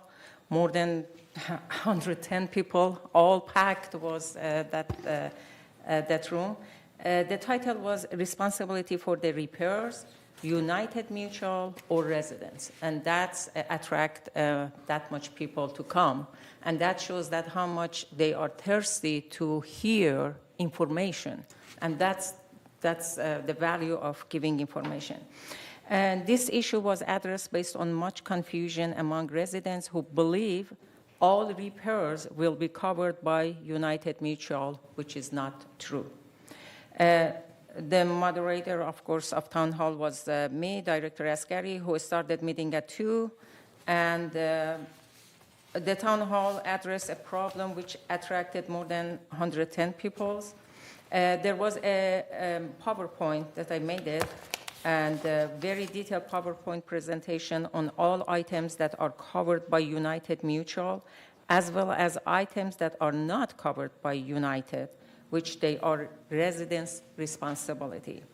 6 categories include in that PowerPoint: appliances, electrical, carpentry, paint, plumbing, and paving. They were addressed. In each category, there was information with the example.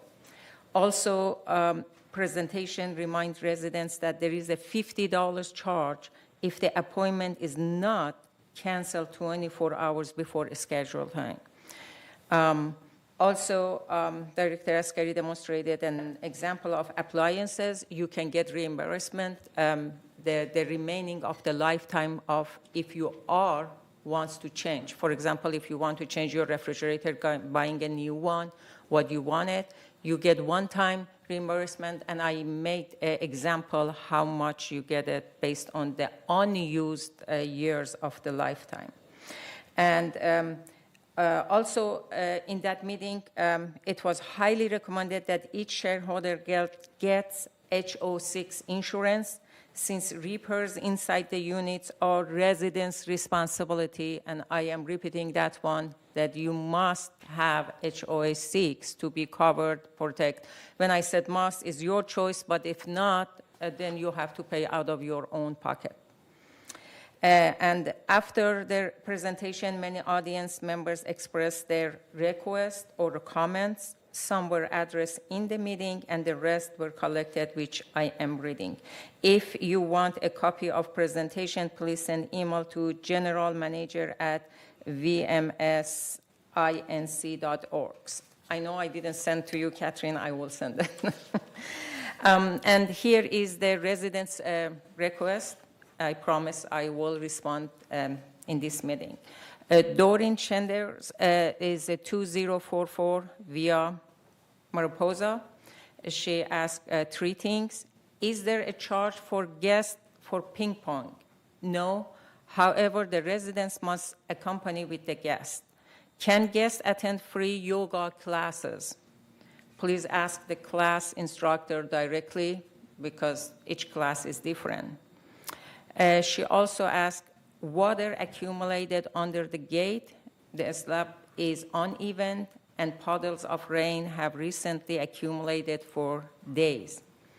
The response is the paving department will be inspecting the area to see if the slab is an alteration patio or not. If the slab is not alteration, they will make the needed correction. If the slab is alteration, it will be owner's responsibility to fix. And also she asked, need exterior front door painted? It is cracking. Staff determined that this entry door belongs to the mutual and it needs to be replaced. Staff has contacted the owner and scheduled this work for next Tuesday, May 9. At the time that I received it was next Tuesday, May 9. Once the new doors have been installed, staff will schedule them to be painted. Linda Van Comp, 865Q. Can we have our building power washed since it has been 10 years since painted? The mutual does not budget for mid-cycle power washing. United Exterior Paint program has been on a 15 years cycle since 2021. Building 865 was painted in 2013. Therefore, the next schedule for painting is 2028. And then another question that she made, can my building gutters be repaired or replaced if they are cracked and leaking? And the response is a gutter repair ticket was opened by Resident Service for Building 865 to address gutter issue. Is there lead paint on ceiling of my carport? It is flaking and peeling down on my car. The entire carport was inspected and qualifies to be repainted. Staff is working this into a schedule. Estimate start time is about 4 weeks. John Waterworks is 177 Unit C. How can we get the area around trash containers to be cleaned? Who is responsible? Could trash company clean? Ticket was created by Resident Service to be clean the trash area near Building 177. This is good information to know. I didn't know even. And the carport storage bin is lower, never built, must be follow the same wooden storage bin or not. I got a bid for 800, but I want to buy one of those pre-made for 300. The response is, please refer United Architectural Standard 28, a storage cabinet, which will provide guidance regarding a storage cabinet if you want to build. But if you want to buy already, if it is the same size, is okay. Jean 2037B, when will plumbing pipes be replaced? I think that was one of the comments that Maxi says today. The United Maintenance and Construction Project log shows all the buildings tentatively scheduled to have their pipes lined with epoxy this year. The waste line and Cooper pipe remediation project are ongoing, and notice will be provided to the residents of the building several months in advance. The project log is located at lagunawoodsvillage.com under residents. Go to the services and then go to maintenance and landscape. And Marsha Howings, 914A. I have a bird's nest inside my carport. There are no birds in the nest, but I will told United with no more, can they clean up? Resident Service opened a ticket and clean birds dropping in the carport 675. Work was completed. And blowing out carport is not cleaning the carport. How often do carport get clean? Not just blowing air.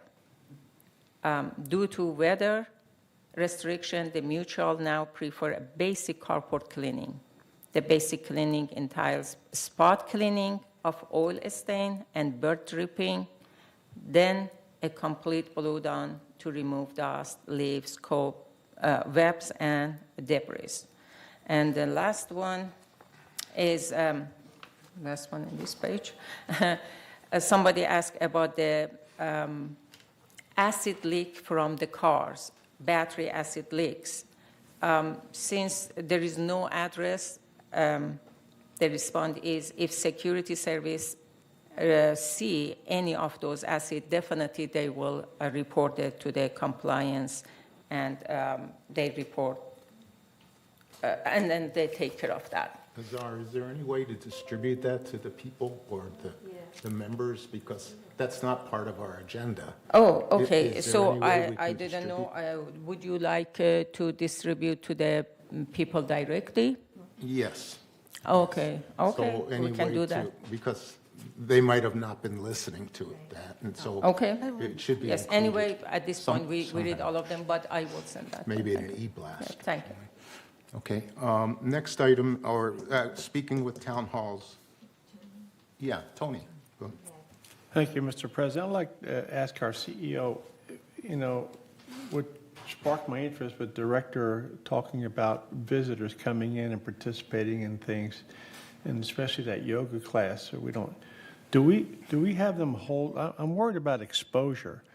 If people throw a hip out or a joint out or something like that, do we make them sign a hold harmless, or how does that work? I don't want to answer out of turn. I believe we do, but I will check with Allison and report back to you no later than your meeting this afternoon. Okay, so let's stay on town halls, and the next town hall is this Friday, and I think Maggie has the town hall, and is the moderator for that, and so would you like to say a few words about this week's Right. town hall? This will be a town hall on committees, and we will have the committee chairs give reports, or Anthony's giving several reports because he's chair of several committees. So each committee will have someone to report on their committee and just give an outline of what it does and what the purpose is, and what the issues have been this year so far and what we're trying to achieve. Then the second half will be the usual questions and answers. We will forward your questions to the Community Service Center. Other questions we will answer ourselves, but we will not read them at the next board meeting. So we will answer what we can answer, and we will turn the others over to Community Services, just like anyone else would. We don't read them from all of Community Services, so we won't read them from the town halls either. Okay. Okay, but you. it should be very exciting because some committees have been doing some very good work, and we have some hard things to decide this year, and we are working. Thank you. So Thank you. And please come. that You is could for- talk to all of us at once. And it's the town hall is this Friday from 2 to 4? Yes, in PAC or Clubhouse 3 for those of us who are. Okay, Pearl. Yeah, I have a question to the president. Now, I think we should have the format of reporting the town hall, because I didn't realize that we go like each questioners, because I think we can go into detail later to save this time of our boardroom. I think the town hall meeting report should be brief and just a summary, I feel. Yeah, so what we do want to get back to the residents regarding the Of answers to their course, questions. yes, yeah, but we So- don't use this forum to get back to Right, them. Yeah, right. thank you. I agree. And I have a question. So Yeah, go we ahead. discuss about the next. Yeah. What is the Next subject is, that takes care of April and May, so now we'll look forward to June. I think we were thinking about doing the insurance in June as a town hall for property insurance, because maybe by then we'll have rates provided to us for property insurance. Okay.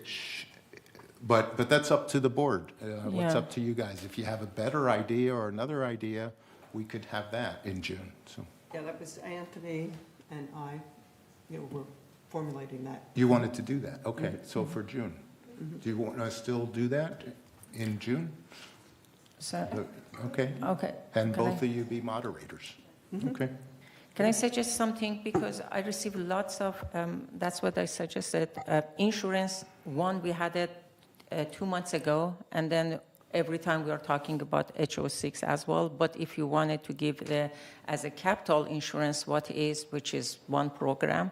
However, landscaping, we need it.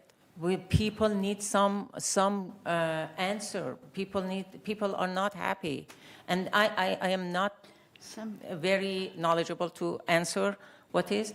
I think we need really one town hall and let people come and then express, and you can mention that how they are doing turf reduction and all of those good projects that is on the way and people don't know. And definitely I think there is a need for, I know you work on that one, maybe you want to do that one first, but next one after that is summer is coming and people needs to be informed for landscape. Go ahead, Diane. I definitely could incorporate that in my committee speech, when I speak this week. And people are welcome to come and ask questions. No, about town landscape. hall. I It's know, like town hall. but I'm going to be speaking on the landscape Okay. committee at the town hall. Oh. It's a committee meeting.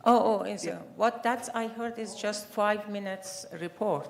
That's why I receive an email like that. It's not lots of information that you can have a town hall for landscape and people can talk about landscape and different things. Lots of comings and I'm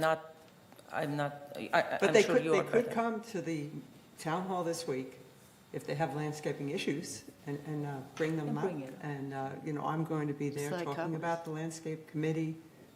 So, So I highly suggest that a landscape town hall, we should have it. Anyway, bottom line. But that's a good point. They could come this week, too, Yeah. and present Sure. any ideas they have on landscaping, or anything they want to talk anything, about. right. Yeah. So we agreed to, next town hall will be on property insurance? Or, okay, not HO6, we did that No, already. not Okay, HO6, so but just property the overall. insurance. Okay, and by then, we should have a couple of quotes, hopefully, from the insurance brokers, and we could, hopefully, we'll have some cost savings so we could report, but that could be included in your presentation. Okay, so that will be June on property insurance, and you two, Tony and Diane, will be moderators. Okay. Okay. Next is to enter, is point B, 13B, entertain a motion to approve the 2023 updated annual election schedule and approve a resolution appointing the Inspector of Elections. Yeah, go ahead, please.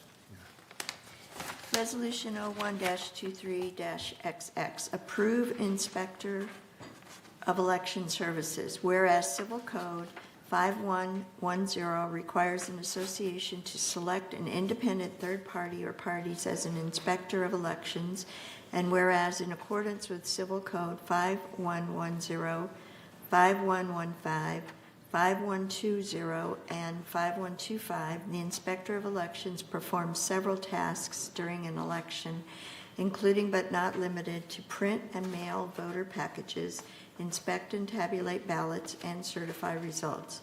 Now therefore be it resolved May 9th, 2023, that the Board of Directors of United Woods Mutual hereby approves awarding a contract to Unelect Corporation to perform Inspector of Election Services for the 2023 annual election of directors, and resolve further that the officers and agents of this corporation are directed on behalf of the corporation to carry out this resolution. Any motions to approve? So moved. Okay. And who seconded? Pearl second. Pearl, okay. Any discussion? Okay, all How about- those in favor? I Do have we- a question. Yeah, Maggie. Do we have a cost for this? I mean, we're always going to have it.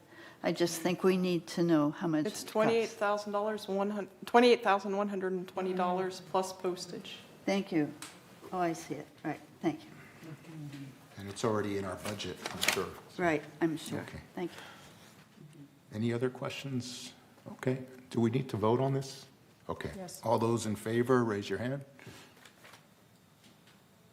All those opposed? You abstain, okay. All right. So the motion is passed, or the resolution is passed, sorry. Okay. Okay, next item is 13C. Entertain a motion to approve a supplemental appropriation for damage restoration reimbursement backlog case load, 13C. Would you like to read that? Resolution 01-23-XX, supplemental appropriation for damage restoration reimbursement backlog case load. Whereas there is a backlog of more than 310 damage restoration events between 2020 and 2022 that may have been caused by a shareholder's alteration or negligence, and whereas each case in the backlog requires a responsibility evaluation to take place per Civil Code 5855 in order to impose a reimbursement assessment to the member, and whereas the potential amount recovered to the mutual is estimated at approximately $1.5 million, and whereas the amount of staff time it will take to complete a responsibility evaluation for each of the backlog cases exceeds the resources of existing staff, and whereas a supplemental appropriation of the amount of $160,680 is needed to engage temporary staffing services to complete the evaluation of the backlogged cases.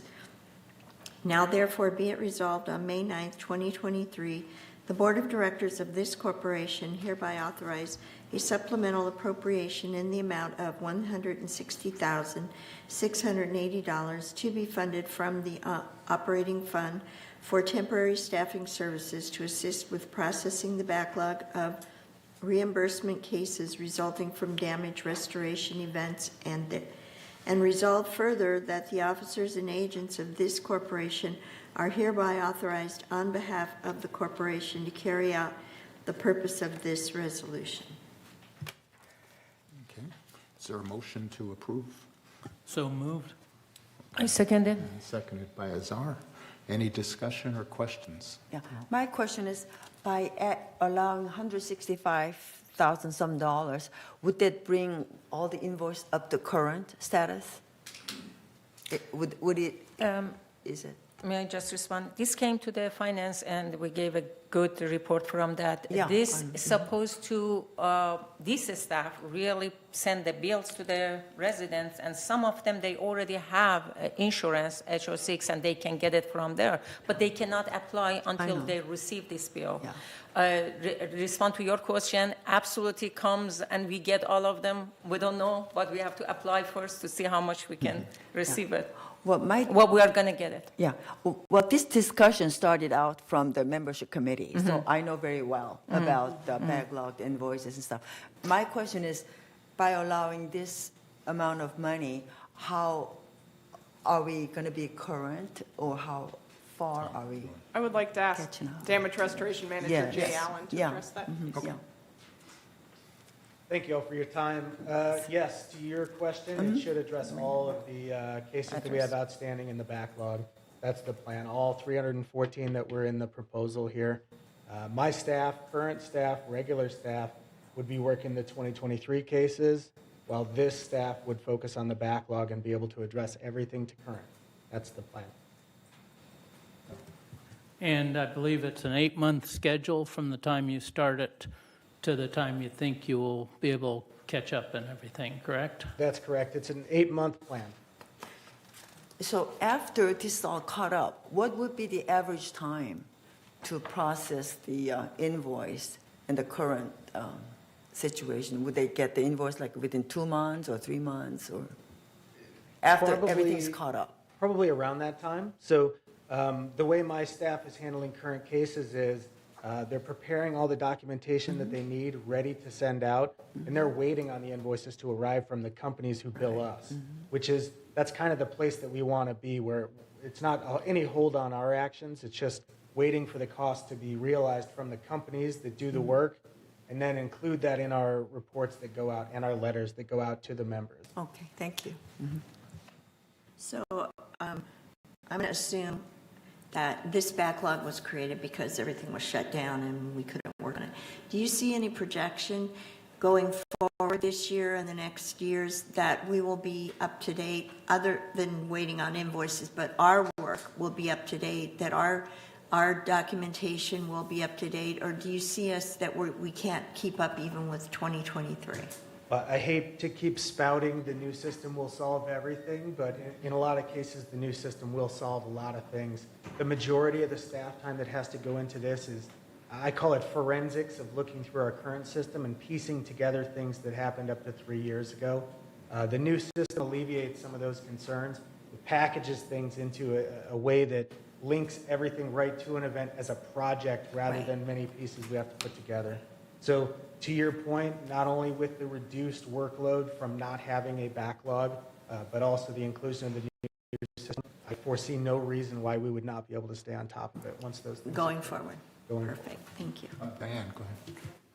I was just saying, so when CMS goes in to look at the problem, and then they determine, well, this is the fault of some alteration, they're alerted to that right away, right? And then they sign something, and then they end up coming and fixing, putting the drywall back up or doing whatever they're going to do. And that's kind of the charge that they get billed for and the invoices you're waiting for.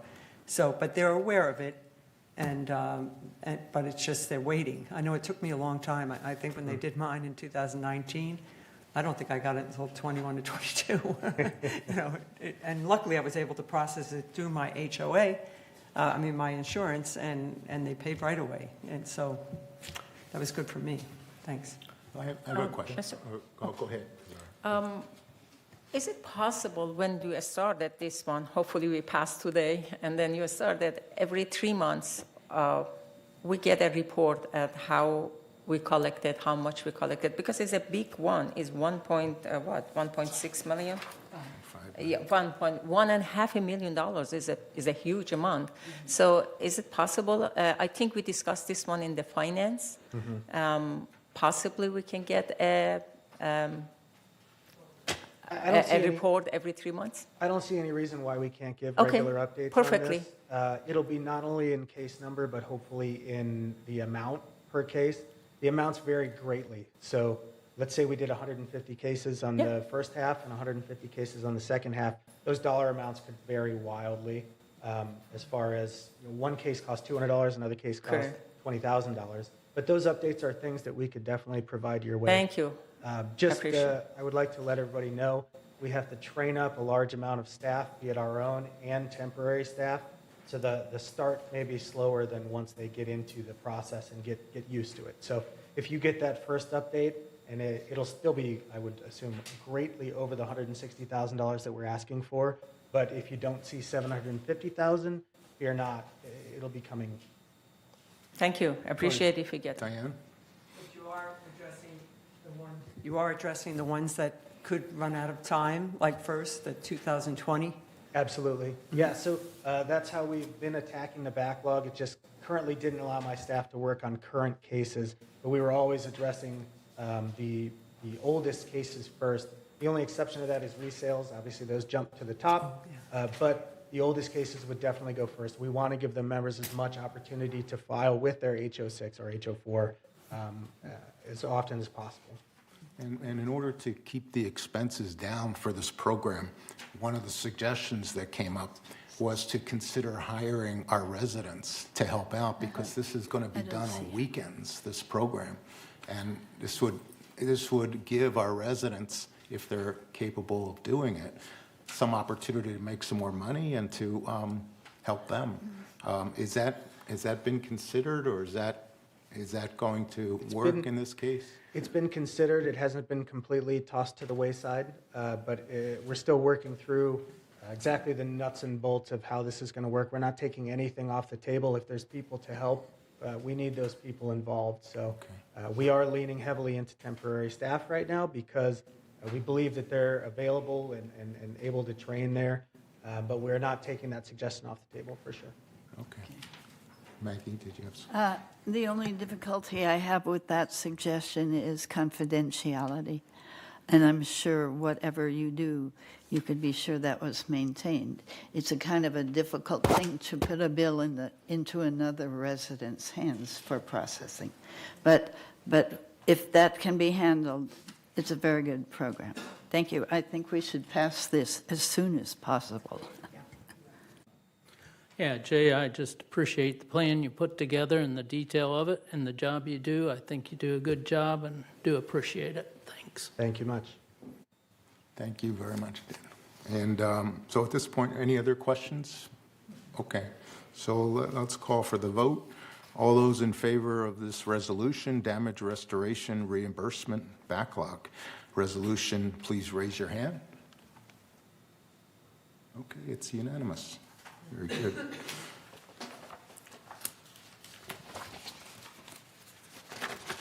Okay.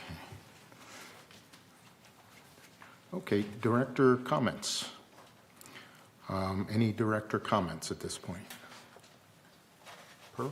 Oh, hi. I just wanted to clarify. I know there's some question about, Laguna Wood Foundation is spending a lot of big number of funds, and where does it all come from? It does come from the clubs, but I think the big chunk is coming from the residents. When they pass away, they put the Laguna Wood Foundation as a donor of their assets. So that's where the big chunk is coming from.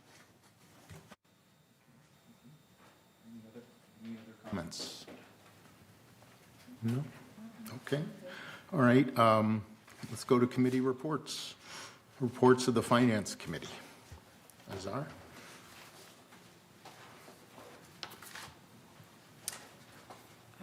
Can we get the first page? Thank you. Thank you, Mr. President. Mr. President, would it be possible to take a few-minute break? Yeah. Yeah. Let's do a 5-minute break. That's a good point. Thank you. 5-minute break. Yeah. Okay. Till 11:30.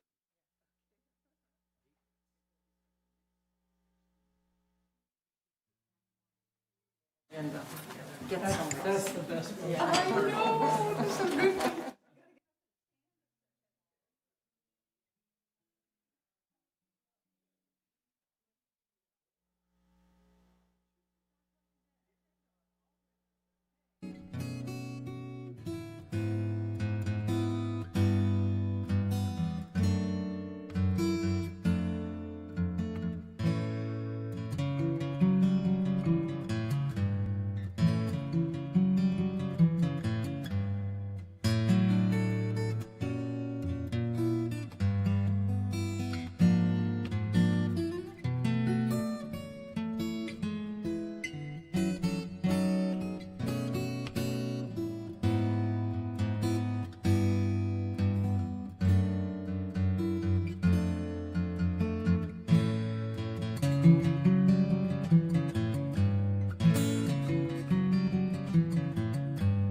And I'll allow the time to be sure I get that spot.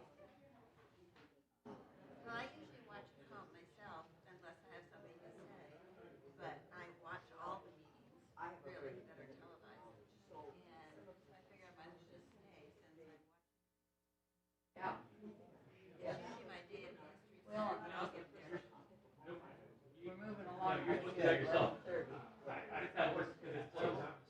So what you can see, because it isn't that, you know, we're there for the traffic hearing.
go to lunch. So go ahead, Azar. Okay, thank you, Mr. President. The first page you can see, through the reporting period of March 31st, 2023, total revenue for United was $12.8 million compared to expenses of $11.5 million, resulting in net revenue of $1.3 million. Can I have a slide 2? Thank you. As usual, operating is very important for us and for residents to know. The operating fund without depreciation shows an operating surplus of $536,000 through the reporting period, and this chart shows how much of our revenue went in operation, with $5.9 million coming in from assessment and $369,000 coming from non-assessment revenue. This is compared to operating expenditure of $5.6 million. Can we have slide 3? Thank you. This next chart is the full income statement and compares those results to budget. We can see that United ended the period better than budget by $1.2 million when combining both operating and reserve account together. And in slide 4, please. Thank you. Slide 4. As you can see, the most significant variances is from budget, and all the good news is favorable. Employee compensation is $493,000 favorable variance, resulting primarily in the landscape and MNC department due to open positions. And outside service, $334,000 favorable variance, resulting in timing of expenditures based on waistline remediation and roof replacement. And then these two, eventually it might use this $334,000.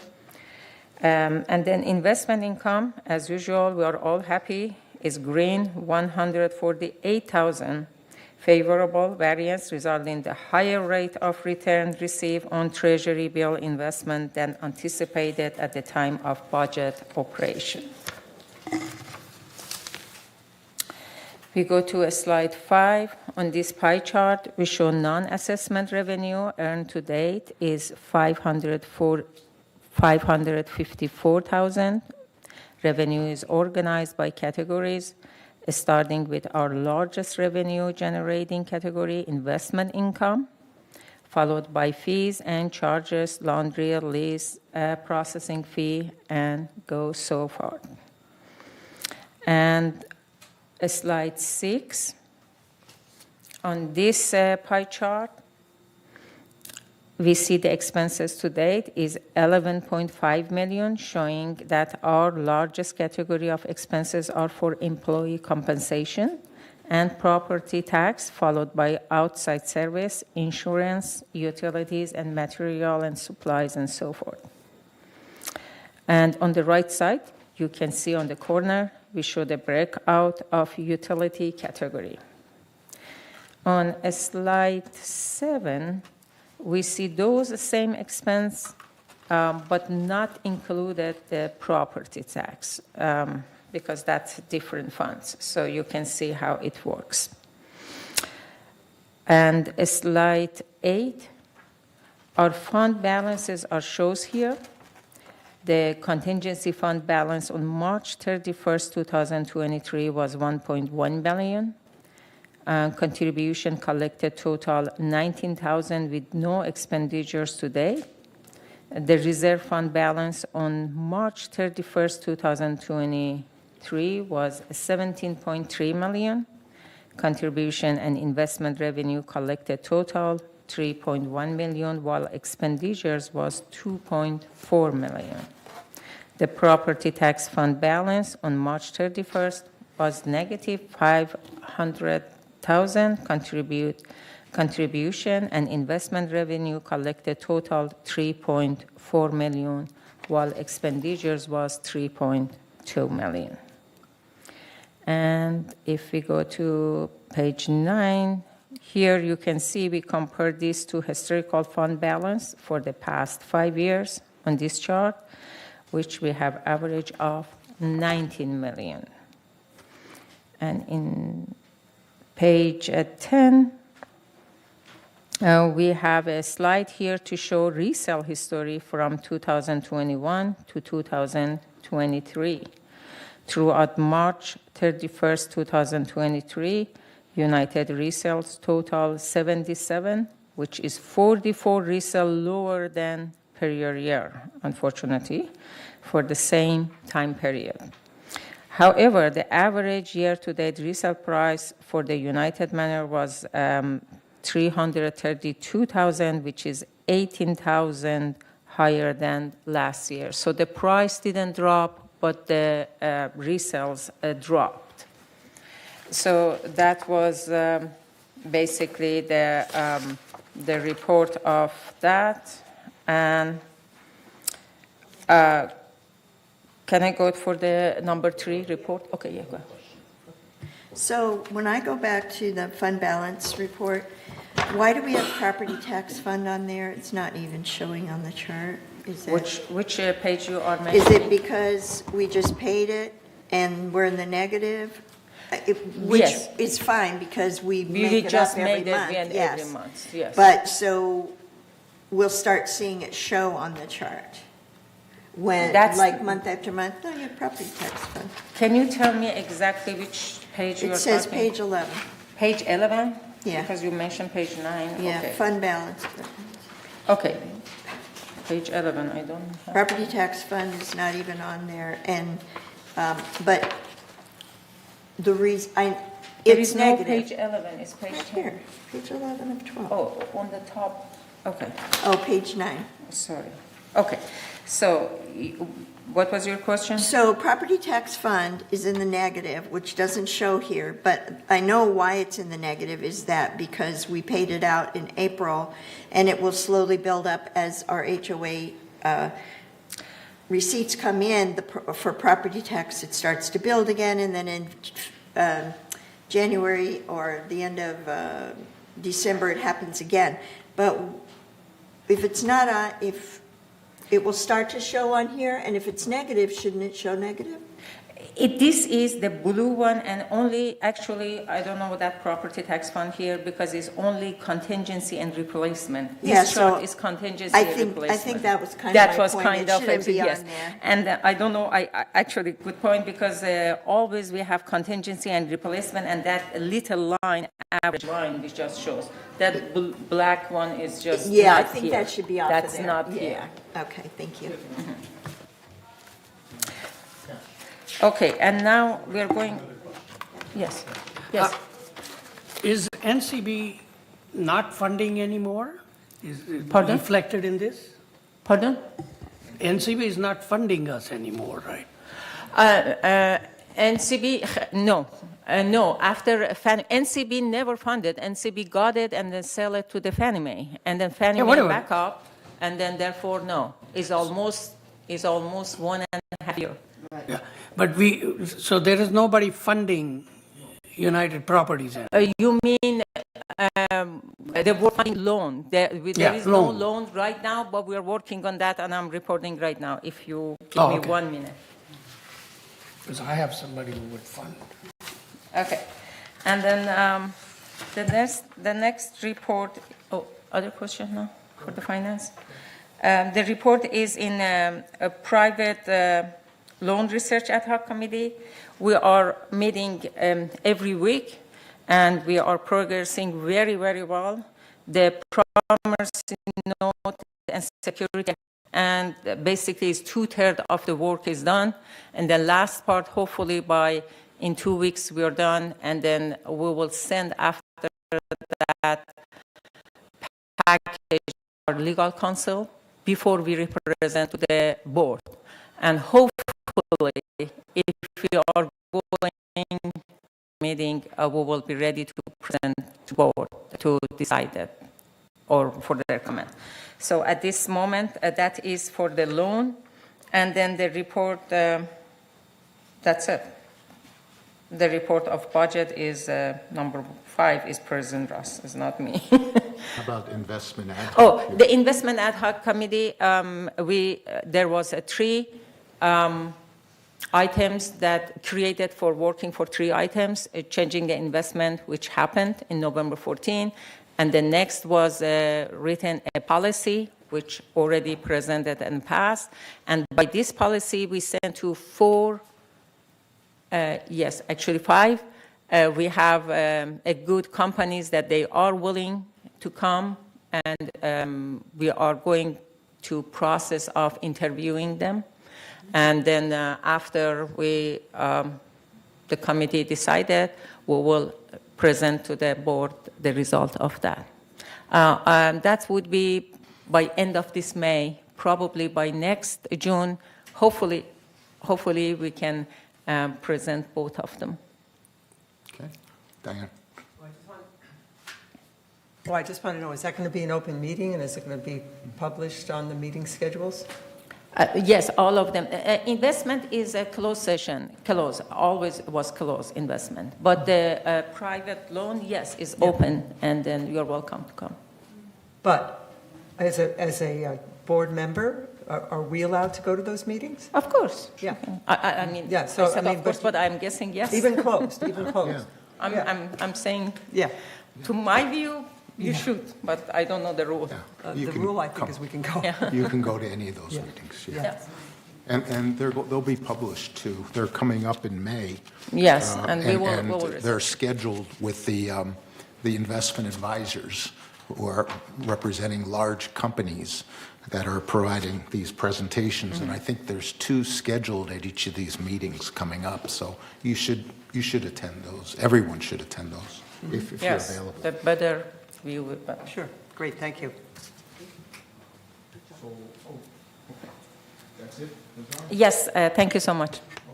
The next is report of the Architectural Controls and Standards Committee, Director Liberatore. Thank you, Mr. President.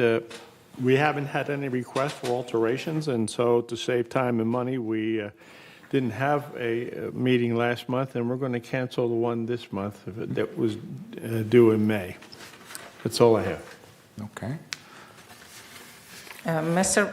President, I think number 5, 6, 7 is passed, or there is no, is Director Tuning and you? I don't know. Number 5? 15A, number 6 and 7. And 5. 6 and 7, 15. Anthony?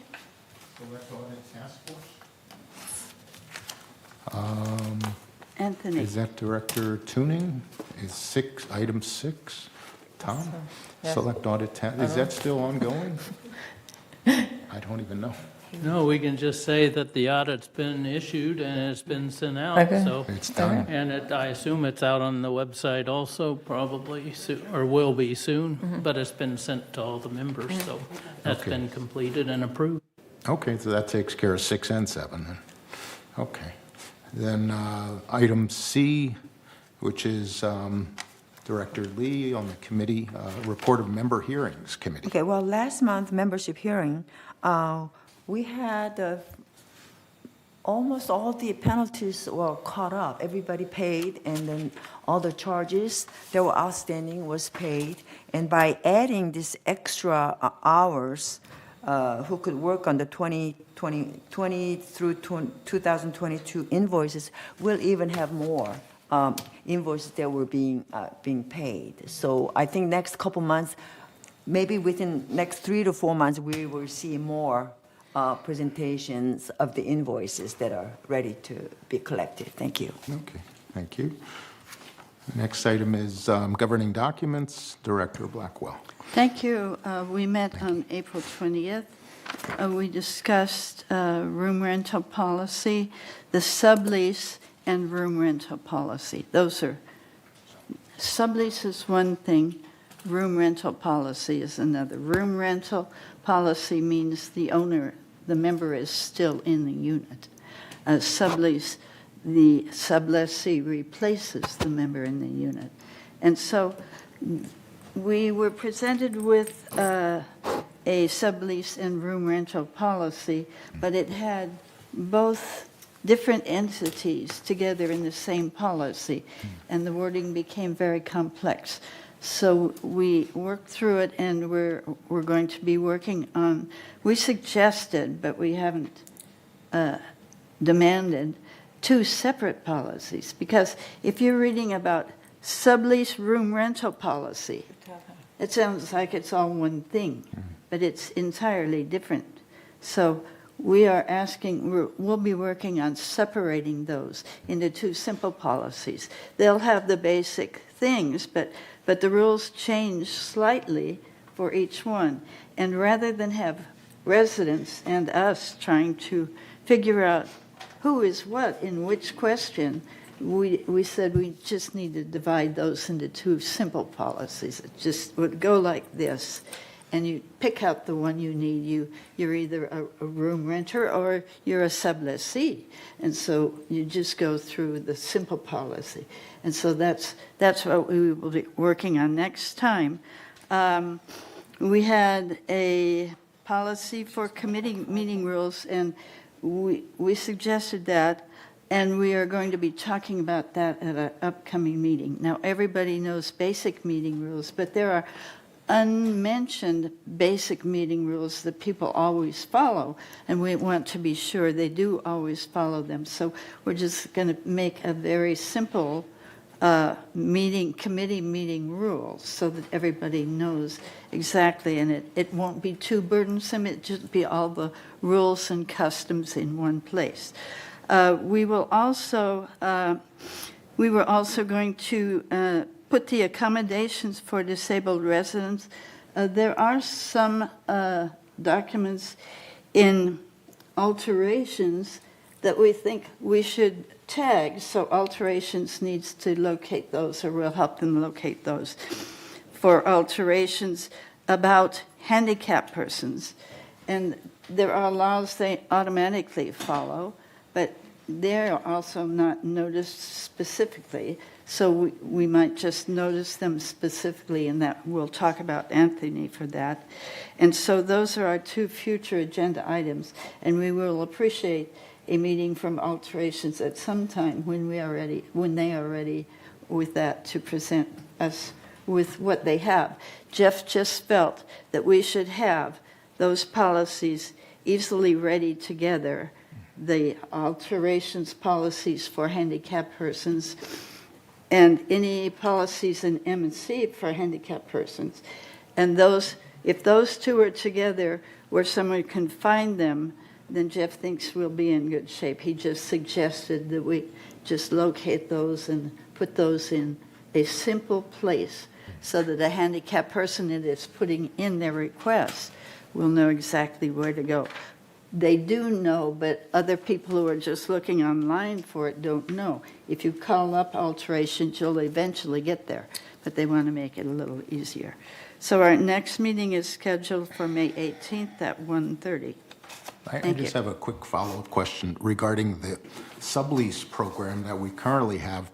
We have approval process currently for a sublessee, sublessor, that they have to submit an application for subleasing and get approval by the HOA for a sublease. And is there going to be the same program worked out for room rentals? Yes, there where will they be have to apply for that and there they will have to be get a approval? similar thing because they become like a co-occupant who is a non-paying sublessee. I mean, a non-paying roommate in essence. They are rooming in your place, a co-occupant. So we have co-occupants, but they can do everything the member can do. See, and so that's on the number of people in the unit is all. They don't have to pay extra as a co-occupant. But they have to submit So, an but they application. do have to put They're in gonna an have to submit application, which get is approval approved. by the HOA. Right. And the roommates will follow a similar thing. So these are the 3 groups that we have to work about. But those 2 already exist. There will be slight modifications to them. And then, go ahead. Good. So I just want to make sure, in my opinion, that we specifically address that an Airbnb or something similar is not allowed. No, the 30-day 30 max days. minimum. Yes, It doesn't minimum is matter. 30 days. You can Airbnb for 30 days. Well, that's the law. Well, You can't that's, change. our law, it was changed. We cannot So, allow anything less than, or we cannot require Permit. it to be more than 30 days. No, I understand, but But we, California laws is we very- can, it's by law, so they can lease or sublet or whatever they want for 30 days. But they cannot do that for less than 30 days, which is what the Airbnb does. That we can't help it if Airbnb does it with the owner. That, but would it still require? it requires all the paperwork. It still requires the paperwork. So Right. even if they went through Airbnb and did it for 30 days or 60 days, it still requires the paperwork. It's our paperwork. Perfect, thank Right. you. Thank you. Thank you, Maggie. Next is report of the Landscape Committee, Director Diane Casey. Okay, so we met on April 24th and had a presentation by Kurt, who, went over the project log and the water use comparison and had some member comments. And then he told us more about the turf reduction project, which is a passive park that's, now going through. It's had the design, and we have a contractor, and so it's on its way. And so it will be a nice passive park and an example of what we can do with turf reduction. Whoops, make a noise. And then at this time, I'd just like to talk about the ad hoc committee, just because it's so brief. So we met on September 19th, and then at that meeting, we were looking at the environmental studies that we wanted to have on the trees. So there was a consultant from Chamber Group and then Urban Forest. And so, I don't know why that's happening. That buzzes.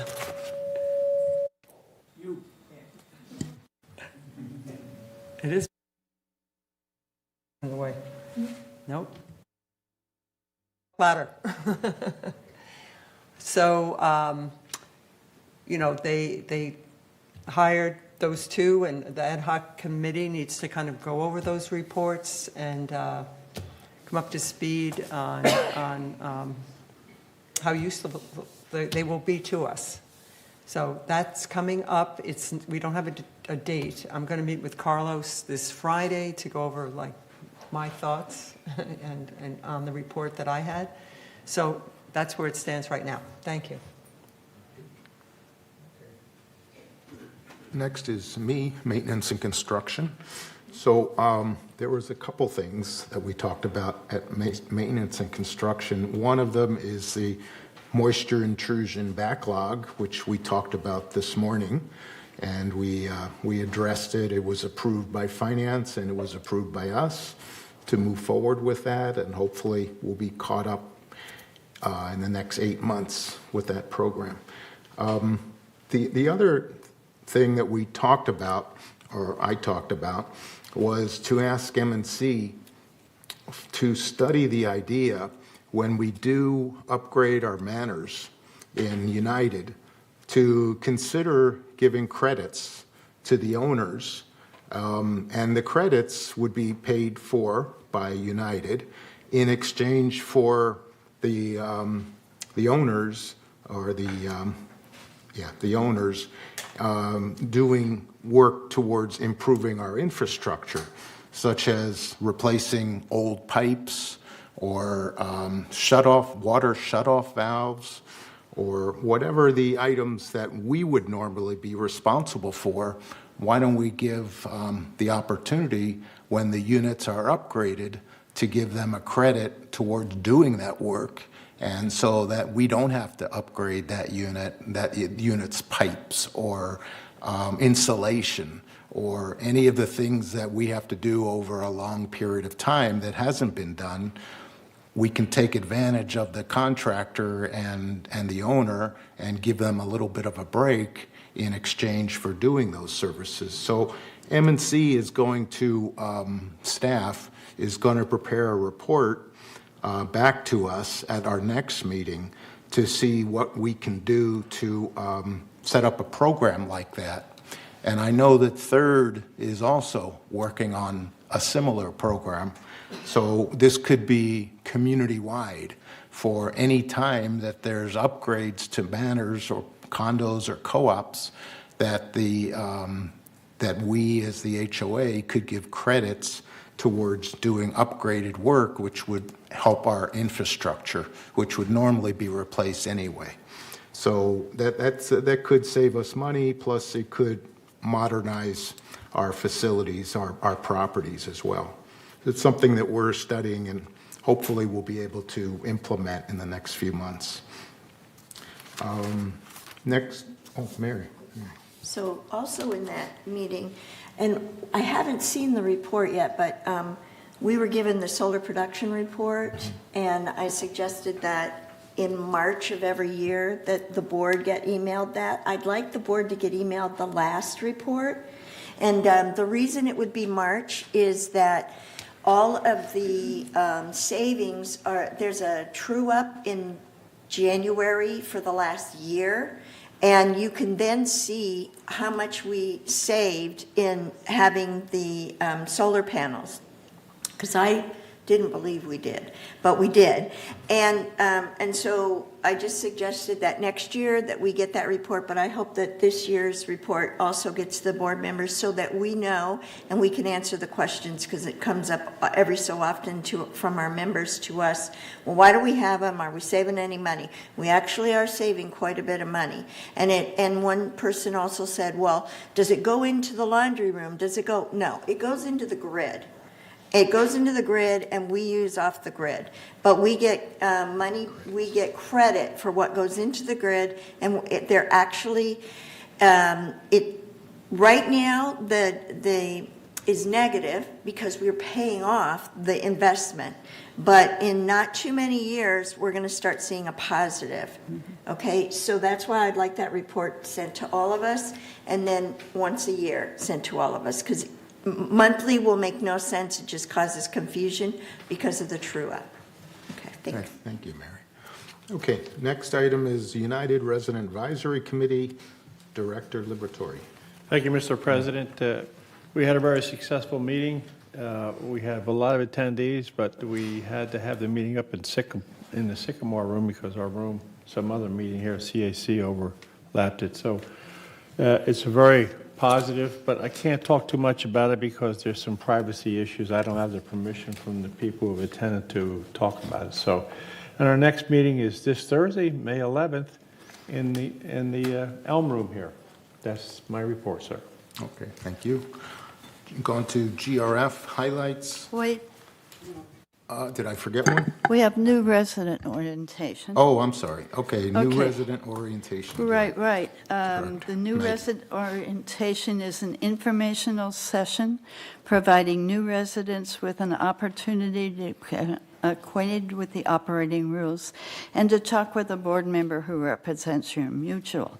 The topics discussed are welcome, community overview and organization, resident services, dwelling life. We show you how to do everything on this screen here. The meeting is here in this room. There are between 5 and 50 or 60 people here each time. It just, we never know. If it's raining, only a few come. If it's nice, everybody comes. You need to reserve. You need to go online and reserve so that you get to the right new orientation.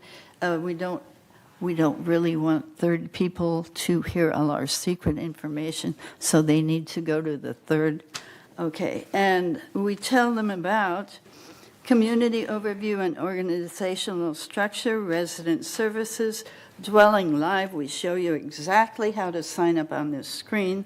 Resident portal, we show you exactly how to sign it up on the screen. Frequently called numbers, code red, recycling and bulk key item. All of this, by the way, most of this is also in your briefs almost every month. Keep File Program, Security Department, HO6 Insurance Policy. We spent about 10 minutes on that. Policy regulating home occupations. Home occupations. That means running a business from your home. Very few people do. Manor alterations, we spend a great deal of time on that. And questions and feedback. We have one each month. Some are in the morning from 9 to 11 or noon, and some this United Wednesday, that's this week, tomorrow, it's at 4:30 to 6. So you need to, residents need to register for that so we can prepare the packages. We give you a package. It's about 50 pages thick of all the things.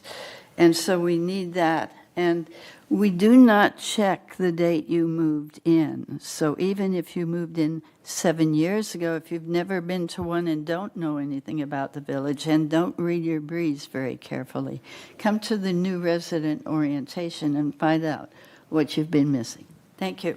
Okay, thank you. GRF Committee highlights, GRF Finance, Director Ascari. Thank you, Mr. Chair. Yes, GRF has a finance meeting on April 19, and it was packed in that room by all of the residents were upset about the club's fee. So lots of people came, and thanks to Director Tuning that make a motion that we have to listen to them. So Chair accept to listen to all of those people, and they table, actually. We didn't move, we didn't make any motion. We table to research more about that. Apparently, the numbers comes very fast, and that's how some numbers was 400% up. So that's a little bit was unwise to move so fast. So GRF Finance decided to table that one and until more research and bring it back again. And another issue that lots of people came to the finance was this LED stop sign. Many people talk about that, and some residents even took some videos and shows that those LED didn't do anything because they are not seeing the stop sign. They just do, as they said, California stop. They slow down and then pass. So those lights, those flashing didn't do anything. And one resident captured 141 little videos, 30 seconds, and shows the cars which comes and goes through that. That was another issue that GRF didn't really do lots of research before they are going through that. But this is phase one. Hopefully they be a little bit more careful, and I don't know about phase 2 or 3 that they are going. So that was two big issues that happened in GRF finance meeting. The next meeting is in June 21st, 2023 at 1:30 in the boardroom. Thank you. Next is Community Activities Committee, Director Pearl Lee. We had a meeting on the April 13th, and of course, this is also included the agenda of fee rental increase. There were hundreds of petitions were turned in. There were just about 40 residents wanted to speak against the fee raise, and the motion failed. So next meeting is going to be on May 11th at 1:30. Okay. And next is GRF Landscape Committee, Director Sue Kwum. Well, we met on February 8th, and so it's been recapped once before, but the highlight of it, I think, was that the statutes have mandated that we move away from gas-powered equipment and go toward electrical equipment. And they're starting that process, and they're using rebates whenever they can. So it's since we have to do this, they're doing it in a very economical way. The next meeting is May 10th at 1:30 in the boardroom, and it's a virtual meeting. Okay, thank you. Next, GRF Maintenance and Construction, Director Mary Simon. So we had people that came up to update us on the asphalt seal coat program, priority project presentation, which we were looking at, temporary office lease space, which we now have for Building E, and that the space study is space study update is on schedule. We didn't have anything more on the Clubhouse 1. Any updates on that? We're waiting for more information going forward from staff. And the next meeting for the GRF is June 14th, and the ad hoc is to be determined. Okay, thank you. Next is Media and Communications, Director Kwam, Sue Kwam. Well, again, I don't have much to report on this because they are at microphone. Oh, it is on. No, I just turned it on for you. Oh, I'm sorry. Thank you. Thank you. I don't have much to report on this because they are doing their ad hoc committees. And it's been decided that the staff and the various members of the committees will report in May to the major group. So you can hear more from the various ad hoc committees. Next is Director Azar Skari on Website Ad Hoc Committee. Yes, ad hoc committee is coming together,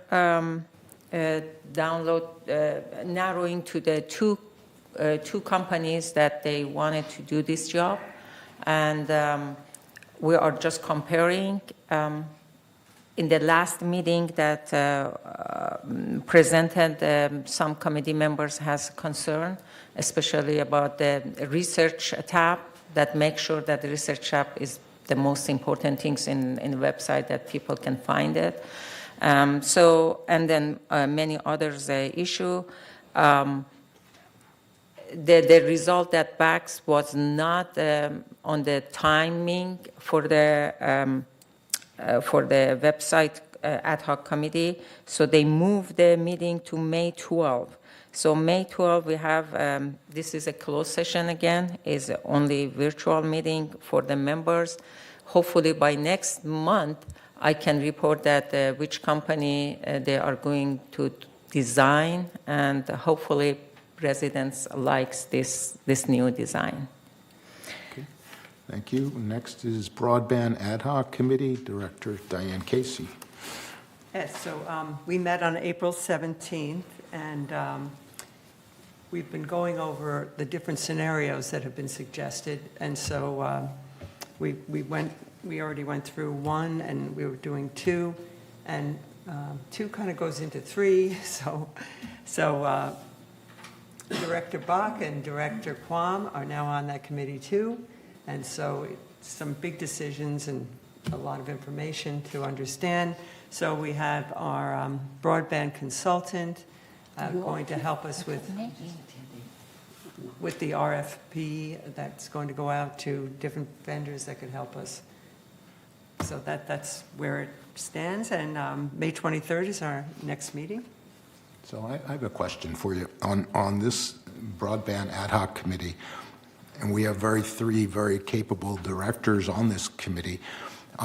There's going to, as we move forward, we're going to get closer to deciding on what could be costing a lot of money, for our community and our residents. Is there an education process in place to educate our residents on this decision that's coming up so that they know what's going on? Is there discussion at the committee about this Yeah, I think it would be with our consultant. It would also be with the vendor who might help us do this process, you know, who's going to help us through it and do the installation and provide the education. So there'll be lots of education. And Debbie Dotson is doing a lot of education now. And so I think it's called, what, Talk Tech or something, Tech Talk? Okay. But yes, It's- a lot of education. Because Okay. We have to see where we're going Right. and then I think it's important for the other board members, too, to understand it. The other board members on United, ourselves, to better be educated by you guys, as you're our representatives, as we get closer to deciding on this investment. Right. Because I need some education on it, and I think all of our board members do as well. I think Allison had something she wanted to say. Did you want to say something? Yeah, there's a keen awareness that this is a huge project that's going to take an enormous amount of community buy-in. And there's lots of technical expertise out in our community, thank goodness. So there are going to be many different points of view, many thoughts about how we should and shouldn't proceed. And the financial aspect alone is quite daunting. It's been suggested by, I think, Jim Hopkins, that an outside consultant be used to develop a financial pro forma about how to finance whatever gets decided. So there are just so many balls in the air on this one. And, you know, we're going to be talking about it all year. Okay. Mary. I have a concern that I hope that you put into when you put this together. Can people pull their mics a little closer? I'm so we sorry. can hear? Thank you. So I have a concern, and this is down to the detail level, but I want to make sure that that the assumption is not made that everybody's going to stream. Because streaming is very expensive, not for just the residents. If you want, you know, anything, Netflix, I don't buy any of those. I don't want them. But I don't want to lose the channels that are, we are going to lose some channels, but there's channels that everybody watches that I want to make sure that we are still able to provide cable services with the channel, with whatever. You know, I'm not going to get specific on channels, but that it's not going to be that we're doing this and everybody's going to stream, because that's just not it. The budget of everybody's household does not include streaming services. So I just want to make sure that that's all considered. Yeah, I mean, we're definitely aware of, we want to provide, you know, services to the members, you know, and so it's a changing market, and it's getting very, very expensive, you know, to provide programming, and so we want to be in control, because we don't want our members to have bills, you know, that are going to be expensive. Right. You know, we want to be in control of it, and so partnering with people and doing what we can. But the thing is, a lot of people are streaming, you know, and our infrastructure right now can't really take that, you know, so we have to think about how we're going to provide fiber to the resident, you know, because right now it stops at the curb. So, you know, it's just going over all these options and plans and making it so, you know, our founder was very bright, and that he formed the first, you know, infrastructure for cable. I mean, even before Cox and all those others, you know. But you know, all those channels are being bought up and consolidated with other, you know, like Disney and all those. So it's making it hard, and the company that provided us with the programs, you know, I mean, we don't want to just drop all these channels either, you know, and then give them a limited, you know. So anyway, they're working on it. Thanks. And Sue had a question. Maggie had her hand up. Yes, choice 3 will be making money for the village. If we choose choice 3, we will be making money for the village. It will not be costing us. And so we have to do some things. We have to look and see how that goes. But choice 2 sounds good, but choice 3 is the opportunity for us to not only fund ourselves, but make money on this because of the facility that we already have with the fiber that's already in the ground. So that is a very pleasant-looking choice, and we'll see. But we've got some work to do, and we'll be deciding soon. But it's not all going to cost. We're trying to keep that down, but the possibility of actually renting out our facility is what it basically is to other users is a plum on a tree that we would like to get a hold of. And so we have to consider all that entails, but that is a very positive and tempting choice. But we have to be careful. There are two very good choices, and we'll see. So that one sounds very good. The other one is a whole lot less expensive than it could be because we have the fiber in the ground already. We do have to do some modifications and things, but we already have that. As she said, he must have been a mind reader or a future seer to have planned this so well. But there's a positive light here. There really is. So don't think it's going to always be expensive. Thank you.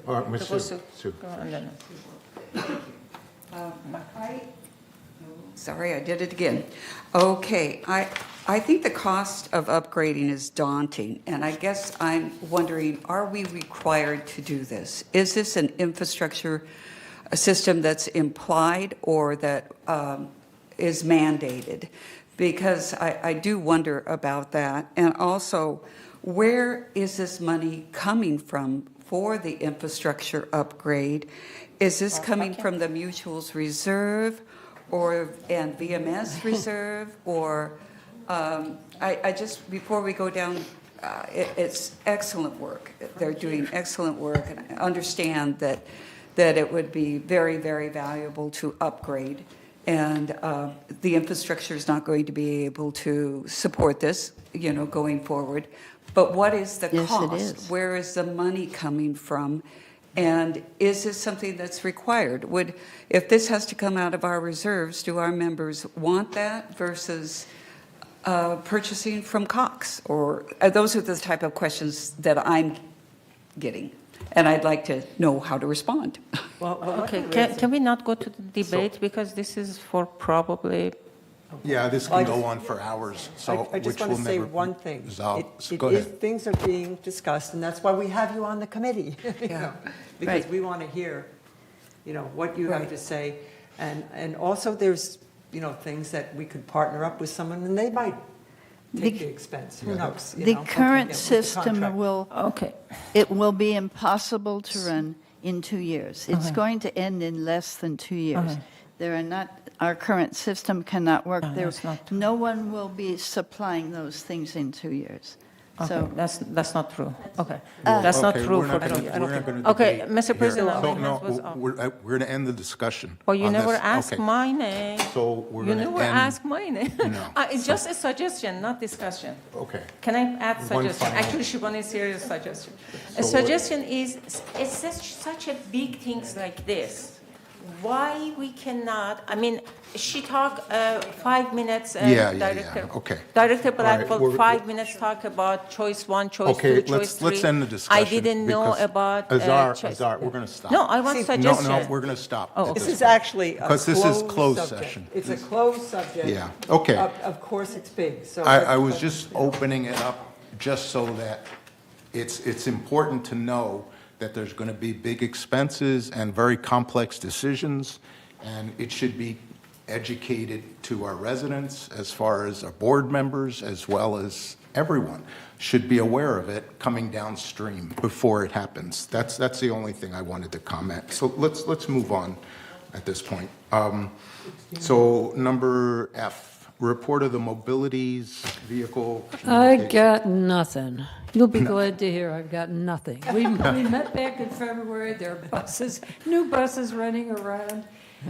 The last meeting was canceled. It was scheduled, and looking ahead, we may or may not meet in June, I assume. Robert Carroll and his transportation group are doing everything they should do. But I got nothing, folks. Okay, next item is report of the Security and Communication Community could you Access please- Committee Director Blackwell. Maggie. Thank you. 10 minutes. We do have new small buses, though. And that was somewhere I saw the other Okay, day, so. that's enough. You do have something. Okay. We updated the cameras in the RV lots so they now can read the license plates and identify trespassers. So that's good. We discussed fading crosswalks and so on through the intersections. That would be another choice of painting big crosswalks. If people are running the stop signs, we could put big white diagonal stripes, which are very hard to miss, so that they will be aware, although they already are aware that they're running stop signs, it might make them hesitate a little bit more. But the habit is to glide through, apparently, just glide through. Okay, the backup generator is needed for Clubhouse 3. All the other clubhouses have backup generators. We wouldn't like somebody to be stuck in a concert or something and have that whole thing go out without a backup generator. So that is something. There are generators at Clubhouse 1, 5, the community center, the warehouse, the radio, the broadband bill, and the towers. So there are a lot of them around. We're getting a new one for Clubhouse 3. There are only 9 on the RV waiting list, which is good. And so that's coming close. There have been 54 deaths within the community. And the request was to know how many suicides, because we do usually have some of those every year. So we'll let you know about that. But 54 is not many considering the age of this community. Recent Gate 12 updates were shown. It's going much better. People are moving through faster because they actually know where their resident card is, so they can hold it up, and so on. They've got scanner, and guest passes are easier to get now for that. So that's moving. Gate 12 is much better. Thank you. We meet again on June 28th. Thank you. Laguna Woods Village Traffic Hearings, Director Cash Akrakar. The traffic hearings were held on April 19th, and the next hearing is on May 17th at 9 a.m. in the boardroom. I would also like to say one more thing. Even the squirrels have right of way. Don't run over them. Are you see any improvement in the stop signs helping the traffic hearings? There are traffic signs with lights, but I don't see any difference. Those who stop at stop signs do stop. Those who don't stop at stop sign don't even look at them. That's right. I just want to say, I was talking to somebody in Huntington Beach who, they installed those stop signs, and it really cut down on the traffic problems, the citations and things like that. And It's good to know. so, Yeah, because that's it was different from I the think bad also 55 maybe it's too soon to see the results in the traffic hearing. But I do think, though, at the nighttime, they can see the lights. Because I had several requests from the residents. They cannot see the stop sign at night. And those are the places they put some with the flashing lights. So hopefully they will help. So it's not all that bad. So we'll see. It's all the bad. Okay. Thank Yeah. you, Cash. It's all Report of the Disaster Preparedness Task Force, Director Anthony Liberatore. Thank you, Mr. President. We didn't have a meeting this past month, and we're going to have another meeting this month on May 30th. This is a committee that's really called a task force, not a committee, and so it's headed up by Eric Nunez, our Chief of Security. That's all I have. Okay, thank you. Report of the Compliance Ad Hoc, Director Maggie Blackwell. Okay, yes, this is GRF's Compliance Ad Hoc Committee. So GRF has a compliance system just like we do. We were trying to dovetail them together, but we didn't. So they're working on that one. And it's going very well. We've approved the policy for private nuisance, odors, violation of laws, violation of governing documents. We're working on the executive hearings resolution right now. We approved the harassment policy with minor changes. Our next meeting will be May 3rd. Thank you. Thank you. And lastly, Information Technology Advisory Committee, Director Casey. Yes, so we met on April 28th, and it's going along really nicely now that they have a lot of the contracts that were, banking and different things that had to be signed, and, so it's, the consultants are very knowledgeable. They've been helping us for a long time, even before this new ERP system. And so, they've been meeting with staff and making sure that everything, all their requests are paid attention to. And then, at some point, they're going to be having people do the, experiment with it so that they know it's working, on a test database and things like that. So the next meeting's to be announced. Okay, thank you. Okay, future agenda items, I guess there are none. And so we're going to now go into recess, and we'll start our closed session about 1:15. Thank you very much. Thank you.